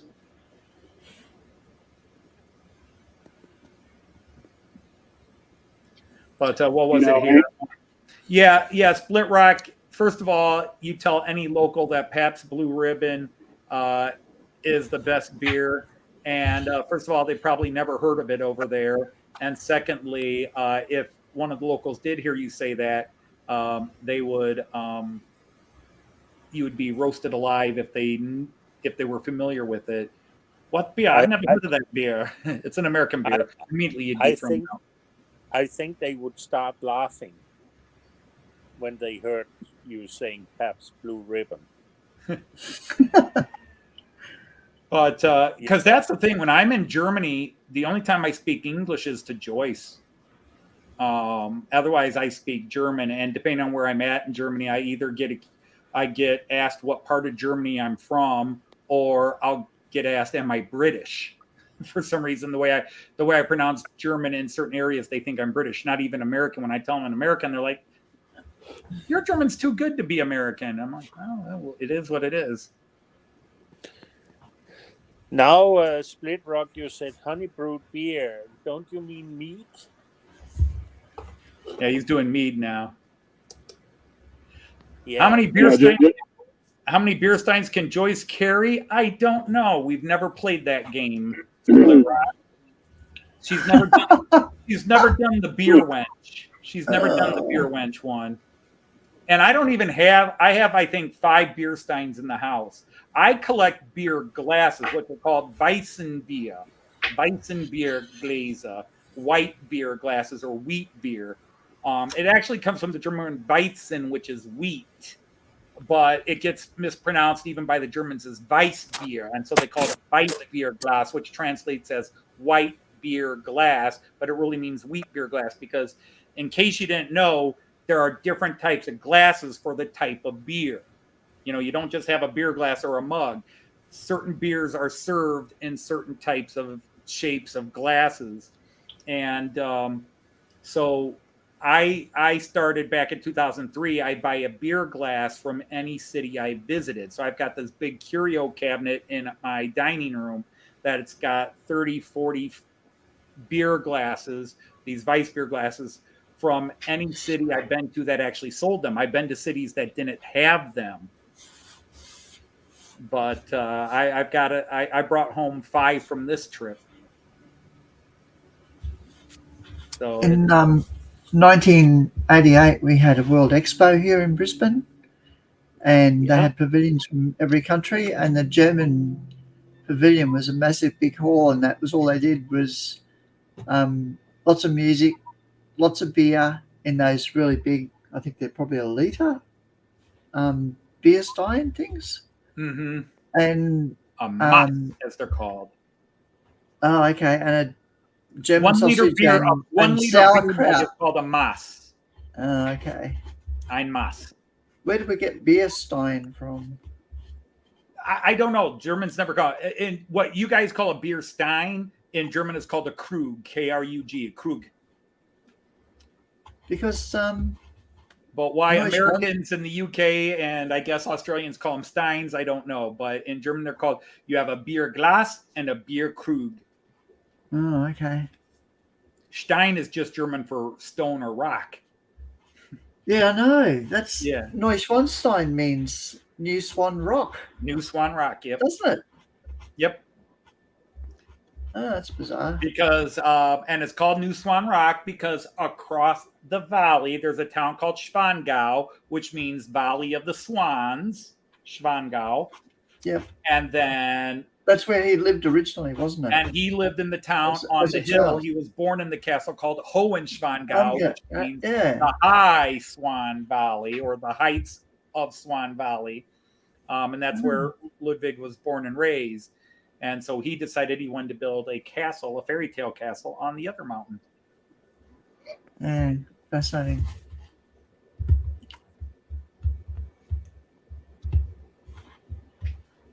Wow. But yeah, yeah, so I'm happy with that layout. If you want to deliver it to my house, if I was going to deliver it to anybody's house, it'd start at mine. it'll save me a bit of time making a model. Because everybody here on panel and probably watching, I think I'm the only one that has a German-based layout. I mean, you've got that crazy Viking down below who has a Danish-themed group of trains, but this is not Denmark. No, but you are not the only one, because when you have Märklin, you also have German locomotives. I can assure you of that. Mm-hmm, of course you do. Yeah. So, which you keep locked away and rarely get out because you're Danish Yeah. pride. yeah. So, but Not change the subject real quick, but Anthony was talking about these clouds point or down towards the south. I was talking to a crew just before I come on. They were getting ready to take off, and I was like, well, it looks like you guys may hit some rain. They was like, yeah. So we got to set out a motor down there at the sand plant, which is near Black Rock, Arkansas. So I imagine they're probably getting pretty wet right now. All right. That's in that general direction. So, well, we had some good rain today. I wanted to mow the lawn and I couldn't. But on the flip side, we loaded up our truck with a ton of garbage and residual stuff from a lot of the home repairs I've been doing right before we went to Germany and since I've been back. And the school system I retired from and the one Joy still works for, they sponsor collections every Saturday through the summer here. And you can just take whatever garbage, any garbage, and they will collect that and recycle what they can and trash the rest. And it's free. And so, yeah, we just loaded up the truck and dumped, but it was pouring rain while I was emptying it into the bin. well, that first crew I took to the hotel, I think they set up around Springfield, so it rained 4 inches an hour. So that's getting with the program. There was a nice little catch of a couple of trains moving in true scale, slower speed. That's a neat little steam engine right there. Indeed, and a nice little set of Erzwagen Oh yeah. or cars. Wow. A nice little siding area, and again, all automated. It's just it's very cool. They did a great job with this. This is for the most part as well built as Miniature Wonderland. The only reason I would say it's not quite as good as Miniature Wonderland is Miniature Wonderland has a bit more interactive tech than this has. But this is Miniature Wonderland's covering all of Germany, Austria, Switzerland, Italy, parts of France, blah blah blah. This is doing one specific region, and it's so well done. It's the trains are beautiful, but they're American trains, which I tend to be a fan of anyhow. I'm kind of wondering where every time you're mentioning Miniature Wonderland, you skips out the fact that they also have a great portion of America there. Yes, they do have an American section of it too. Yeah, there is an American section that does a little bit of Miami, and then you have Las Vegas, and then the Grand Canyon and parts of California, the desert areas of California. But they have made what is it? The president hats in the mountain, Mount Rushmore. Right, and yeah, they do have Mount Rushmore. So the bad parts of the Badlands, although really Mount Rushmore is the only thing of the Badlands that they have, so it's hard to do it. But yeah, they do have Mount Rushmore there.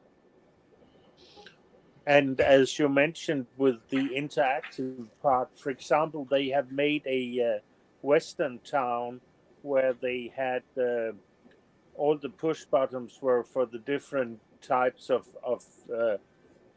things that happen there, like bull riding and other stuff there. Well, that actually isn't part of they do have a western area a little bit, but actually their biggest cowboy area is their Italy section. They have a section on their Italian layout where they're filming spaghetti westerns. Oh, yeah. And so they have a whole cowboy town where they're filming it, and there's a bunch of jokes in there, including a donkey using an outhouse.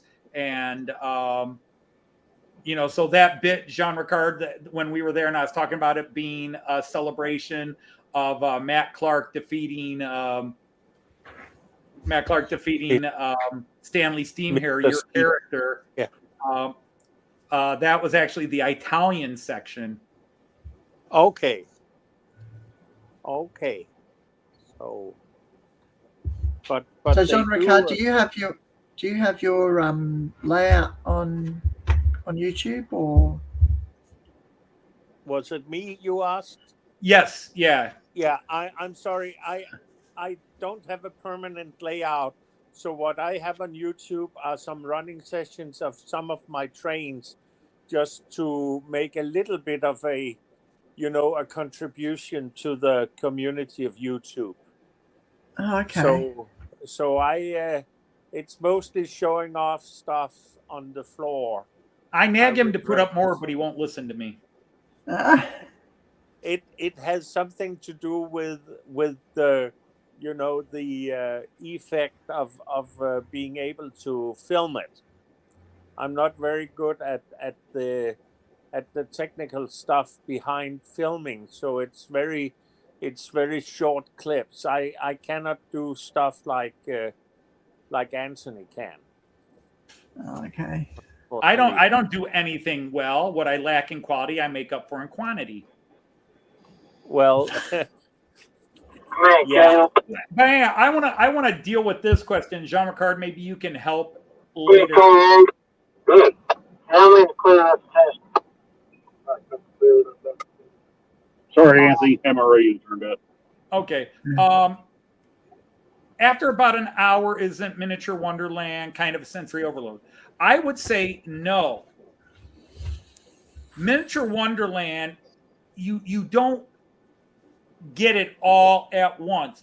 When you walk in, you're looking at the section closest to you, and you can look across and see how huge it is, but it's designed in such a way you're focusing on the section in front of you, and there isn't so much going on in your vision that it's sensory overload.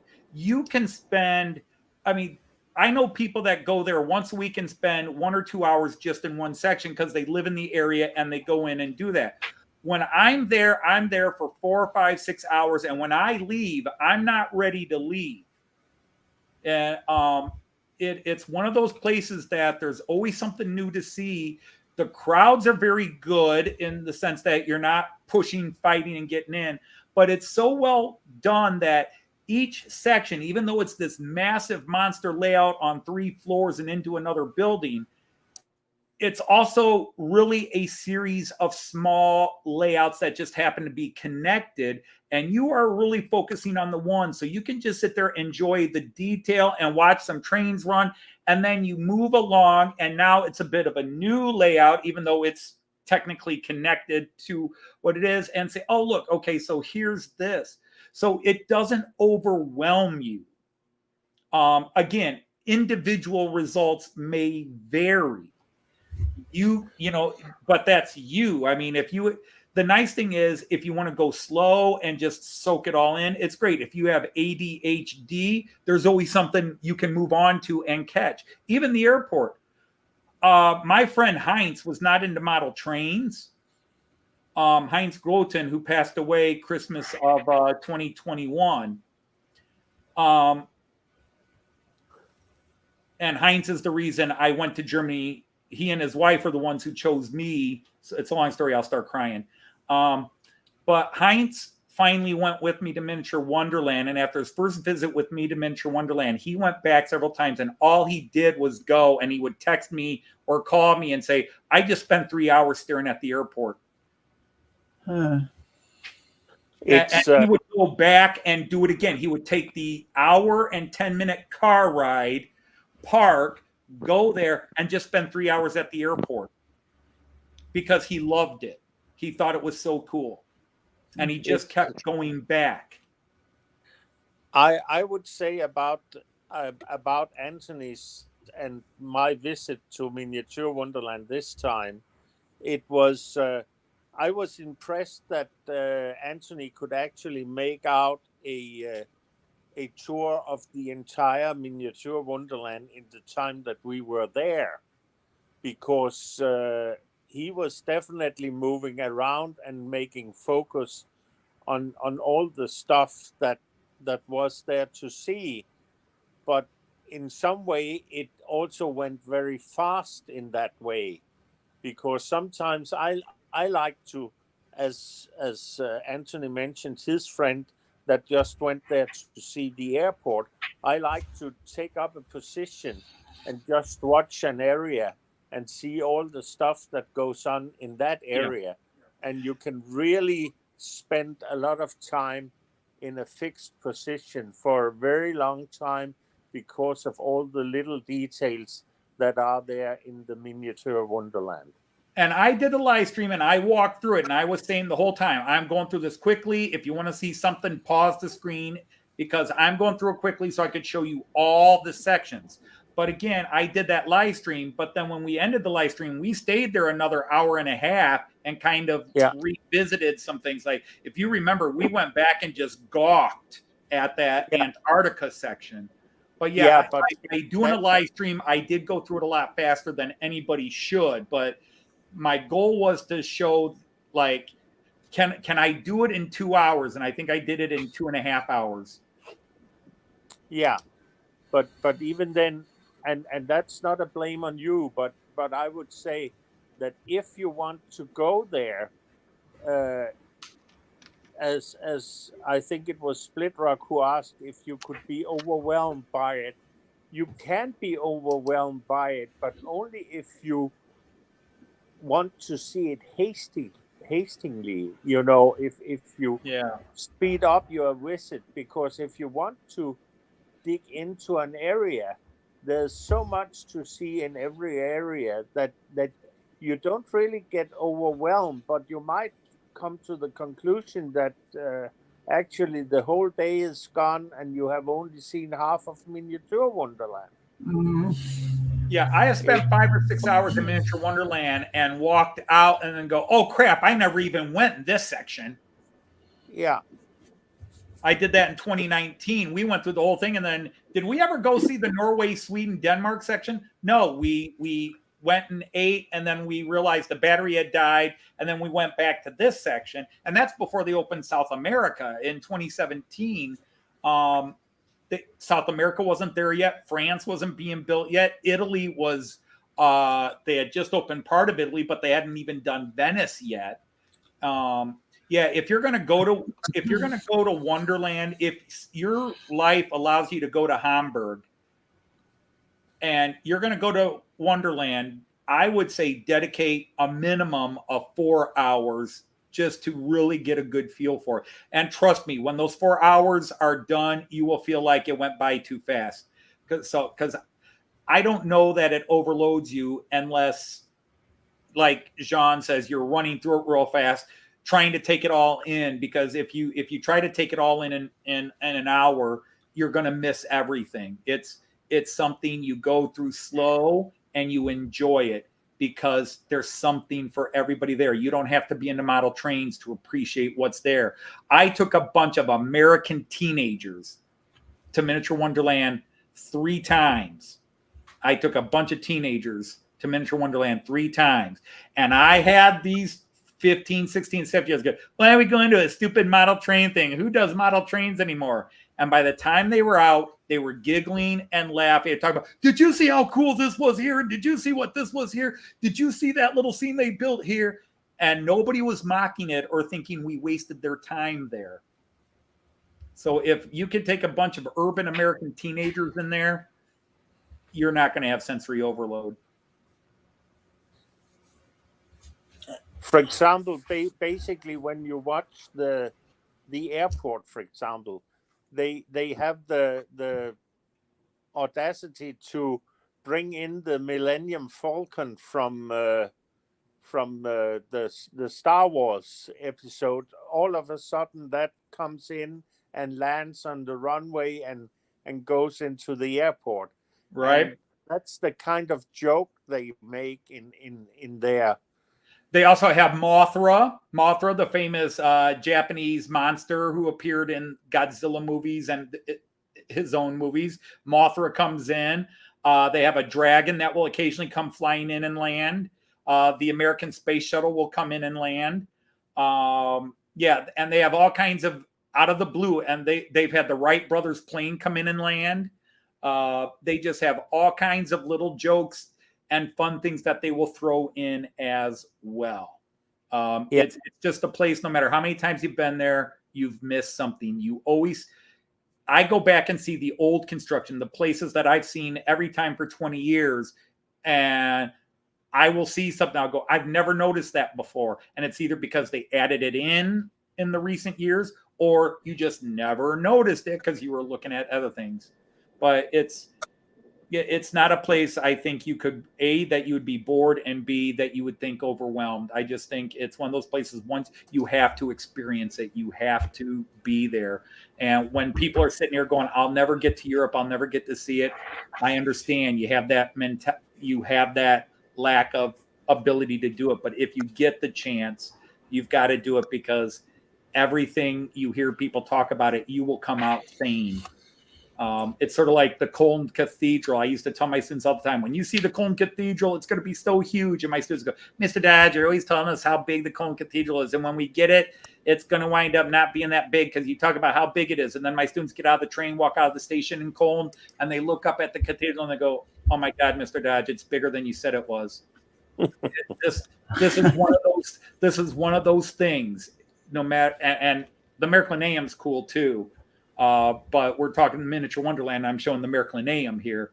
But yeah, it's just Miniature Wonderland is another level. And I've met Americans who go, well, I've seen Northlands, and Miniature Wonderland's not really any different than Northlands. Yes, it is. Northlands is great, but Miniature Wonderland is at a whole nother level. I mean, if you're digging what you're seeing here, multiply this by 20 or 30.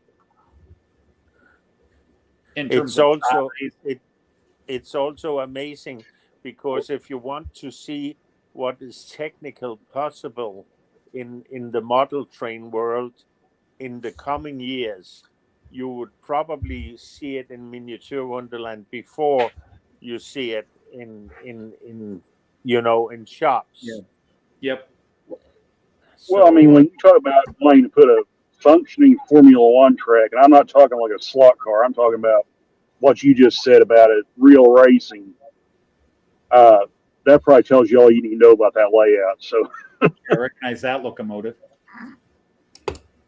yeah, and for That's an example, in that joke. what they do with the is actually what Elon Musk is trying to do with hyperloop with magnetic levitation. They're actually doing it at some kind of levitation of the cars going on this board of literally hundreds of little magnets that should position the cars in to different position to one another. And that's why it hasn't worked yet, because it's so difficult to get the magnets to respond at the right time. So there are no slots. So yeah, here is you've got an entire second floor area to walk around and look down on this. It's the one thing the Miracle AM had over the Porsche Traumwerk. The Porsche Traumwerk had two small rooms with windows that you could look in. This one has an entire wraparound floor where you could walk around the whole thing from up above and see it, which is, again, maybe if you're looking here, it gives you a good sense, because that was the one thing. As big as this is, it was smaller than I thought it would be. As big as this layout is, and as impressive as it is, once I got around it and looked at it from above, I was like, this is not nearly as big as I thought it was in my head before visiting it. It's still huge, but it still also felt smaller than I thought it would be.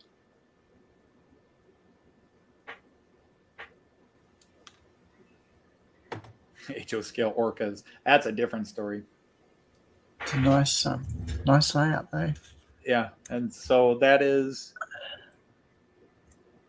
So I will kind of there. Hey, We'll Randall, that's a Go that's a ahead, really Rob. nice. Yeah, that's a really nice shot you've got there.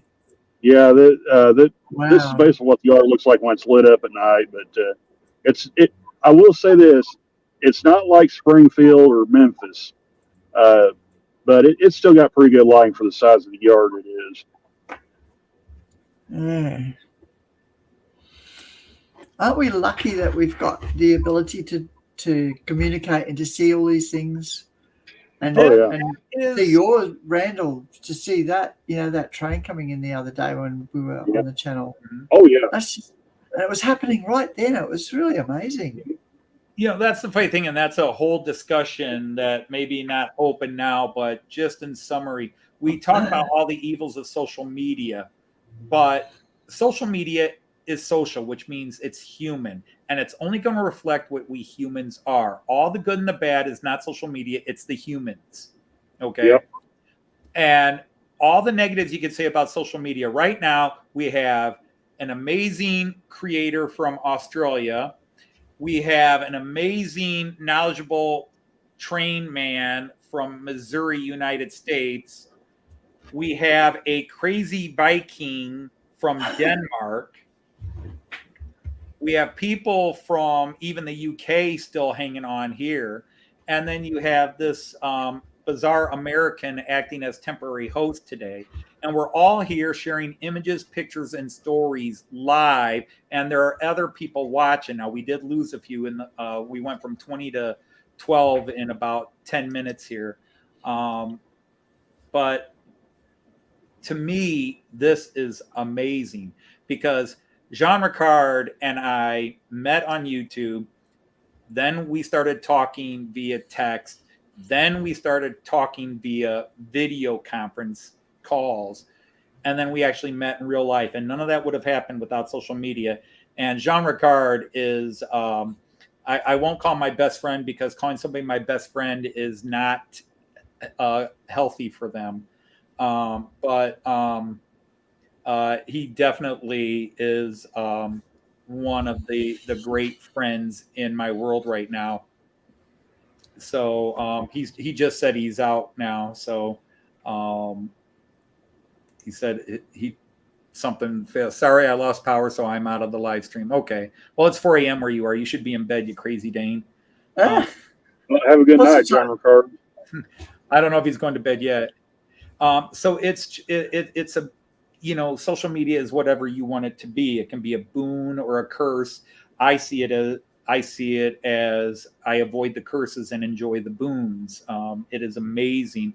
Artie and I have become such good friends here that I take over a show. I'm sure this is Artie's show. And so I don't do what I do on my Friday show. Friday is my show. I do my thing. I run my trains. I talk about what I want to talk about. And when Artie's running his show, I'm just here for comic relief or just to, be there as a backup. This is Artie's show, and I let him run loose, and then he just tolerates me acting silly. I didn't even bring the kangaroo out. Artie was sick, and so was the kangaroo. Yeah, it's just so when Artie asked me to fill in today, I'm like, well, I can't do my show. I can't even set up all the cameras in StreamYard to show all my trains running. So this was just the last. I can show the different places in Germany, even though I've got videos up. It was either that or I sing.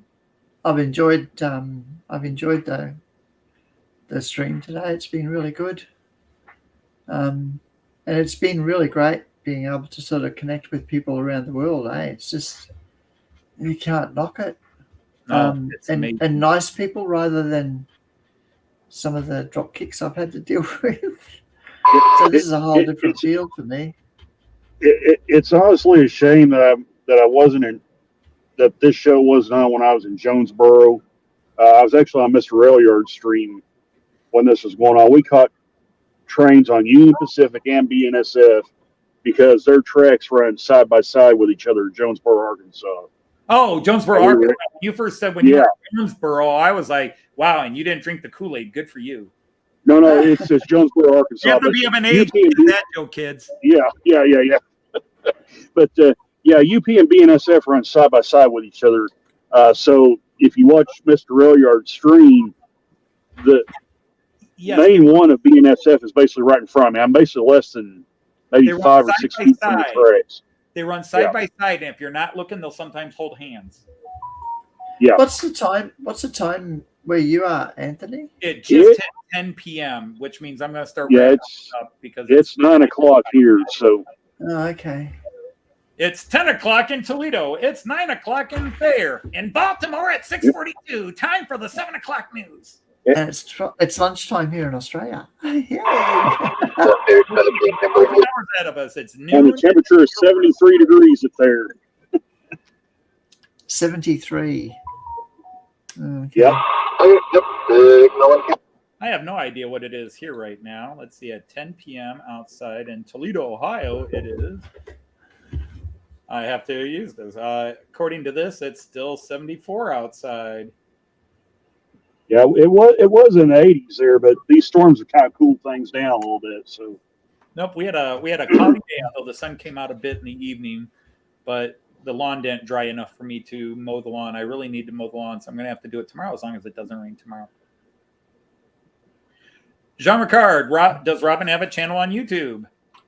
Yes, I do. Indeed, you do. How am I going to send that to him?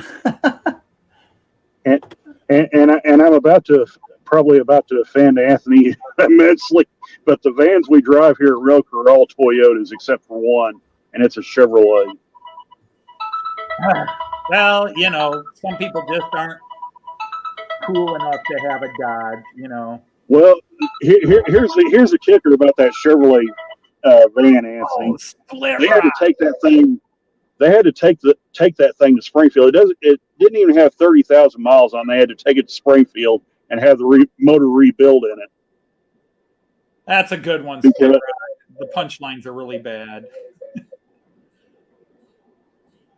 And it was using rather unusual amounts of oil, and my supervisor asked him about that, and they said, "Oh, that's normal for these newer Chevrolets." So they'll use like 4 quarts of oil between oil changes. I was just like, "Daggum."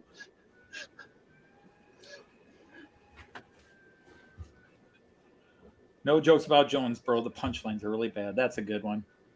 Yeah, Ones I wish I had thought of. but no, it is fun to go down there and watch trains, especially if you can catch it when it's really busy. Because see, So- that's the thing. I'm not really much of a rail fan, or where I like to go and watch trains. Now, when I'm in Germany and I'm standing on stations, I'm standing at platforms or in the station, I do like to look around and see what trains are there, what different trains, and do I have models of them, or if I'm riding it, do I get to buy a model of that?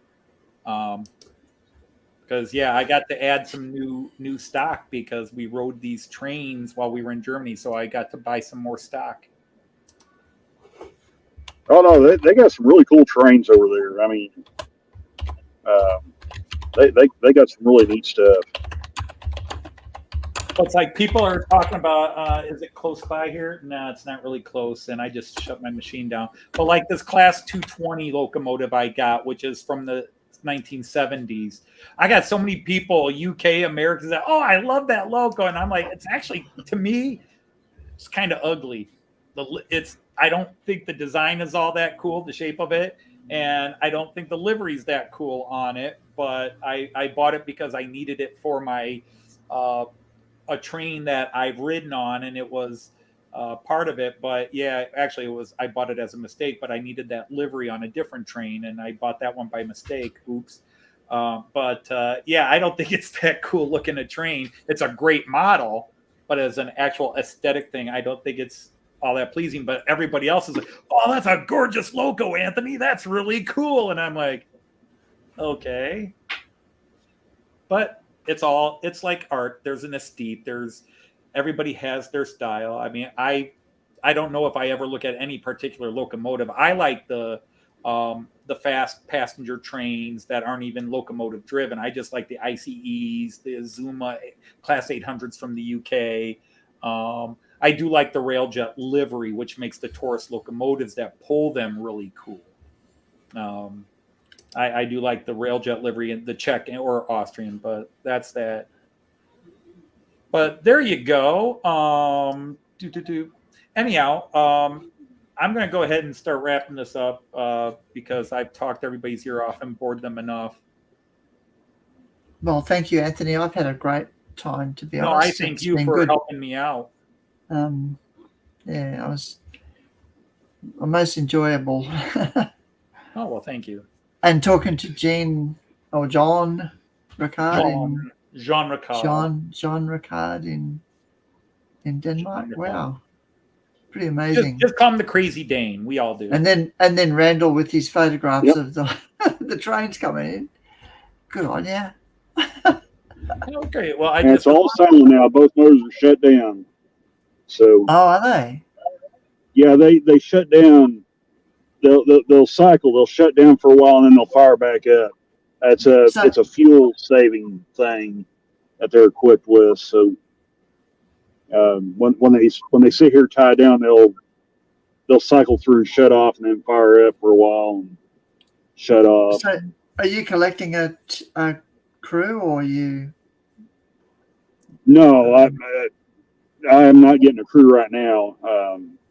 You're just How it works transporting? here, a lot of times the Thayer crews will drive in their own vehicles, and they'll get on the train, take the train the rest of the way to Memphis. Randall's Okay. not allowed to tell you what he's really there for. Fifth Amendment issues. He can't really discuss what he's really there. He has to just keep coming up with different stories each time. Like he's waiting for an Uber driver. He's waiting to pick up a train crew. He's waiting for his mother-in-law to come in. He's waiting for his family reunion picnic to start. He's got a different time. Anthony, since you mentioned the Uber driver, I got to tell you this story. I stopped at West Plains one night to use the restroom at the Walmart, and I come out, and some guy literally asked me if I was an Uber driver. And you can clearly see on the side of the van it says Road Crew Express. Uh-huh. And maybe he thought that was an Uber company. Are you And I talking said, about no. that? I told him, I said, no, we're not Uber drivers. I said, we can only haul railroad personnel. So Did you get your pizza the other night, Anthony? Did I get my what? Pizza. Didn't you and Joyce say you were going to Oh get yeah, pizza or something? we ordered pizza. We had pizza delivered, so it's never as good as homemade, but it's just sometimes it's easier. Yeah. We ordered the pizza early in advance because anybody who watches my live stream knows that by Joyce and I were both raised in families where 6 o'clock is dinner time, and it's so ingrained in us that to Joyce, if dinner is not ready or close to ready at 6 o'clock, she turns into a wild woman that could be dangerous to humanity. So she needs fed. She needs fed. That's so cruel. That's so cruel. But so We do the same though. We usually, I've always got tea ready by 6, and then you sit down and have tea and you listen to the news. Because our news starts at 6. How we both grew up. So we're both just at 6 o'clock. It's like Pavlov's dogs. At 6 o'clock, dinner. But so basically, she becomes like my niece and her friends when they're not fed. Kids grew up and moved on. Nobody wants to cook on. Nobody wants to cook on Friday. So Friday is either it became Friday was order in, and Saturday was Joyce and I always called Saturday date night. We would go out to dinner once the kids grew up because we dated and then we got married and had jobs and kids, so we didn't go out much until the kids hit their teenage years where we could go out again. So we went a long time without going on dates, and so we made sure we set that aside. But now I do arty streams, and Joyce does laundry. So though she didn't come down during the stream to do laundry, so I'm a little surprised. She's hiding. Anyway, she's worried I would pull her onto stream and say, "Help me, I'm alone here." Split Rock said I'm an international man of mystery. Indeed. That's right. I'm secretly Austin Powers. No, I'm joking. That's not. But anyhow, James Bond. All right, guys. Thank you ever so much for the company. And I appreciate it, Anthony. And by the way, if anybody follows my channel, Joyce, we did post a new parody song. We've got we recorded 2 already, so I'll be dropping another one in the next couple of days. We've got 3 in the tank and a couple of more we could do. It's that time of year. We did Matt Clark. We finished Matt Clark, and then we did our trip. And now that we're back to trip, it's catching up on all the parody songs I've been writing. But if you like our comedy songs, Joyce sings, and she does a great job. And if anybody knows the Raconteur song, Steady As She Goes, that's the song we did a parody of. So you can go to my channel. They're fun. They're funny, usually. And Joyce actually does a great job on this song. I thought she did an awesome job singing. So go check out our comedy stuff. We will. And like I said, Anthony, if you want to use any footage for your future parody videos, you have my blessings. So yeah, I actually should do a video on how I do parody songs, because I get people all the time going, "Oh, you got to do this song or you got to do that."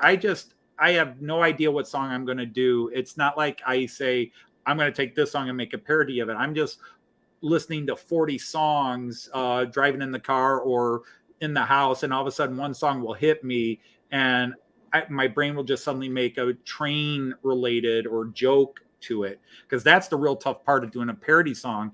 Is like Weird Al takes any topic and he does all these parodies. I always try to keep it train related so that it fits on my channel, and that makes it really tough to do a very specific niche type of parody. But hey, the NMRA used my songs for one of their couple of my songs for some of their international call meetings, because they actually asked me if they could use it, and I thought that was awesome. And but there it is. But yeah, go. I mean, they're fun. Have a laugh. That's all it is. I mean, have a smile, have a laugh. That's what they're there for. If Sounds nothing. good. All right. So anyhow, on behalf of the Mad Australian Artie, who has been in here yakking away, but he says he's coughing. Hey, Artie. I don't want to know what his keyboard looks like right now. So I want to thank Robin and Randall for coming up and keeping me company while I bore everybody else to death, and John Ricard. So thanks for popping in, and you will be happy to know that Artie should be back next week. So anyhow, All right, you have a good night, Yep, Anthony. you guys have a good night. Appreciate See it. you, Randall. See you, Robin, Bye. Anthony. good night. Take care. Thanks for all the fish. And Auf Wiedersehen. Choose happy trains, everybody. Take care. See you guys. Take care.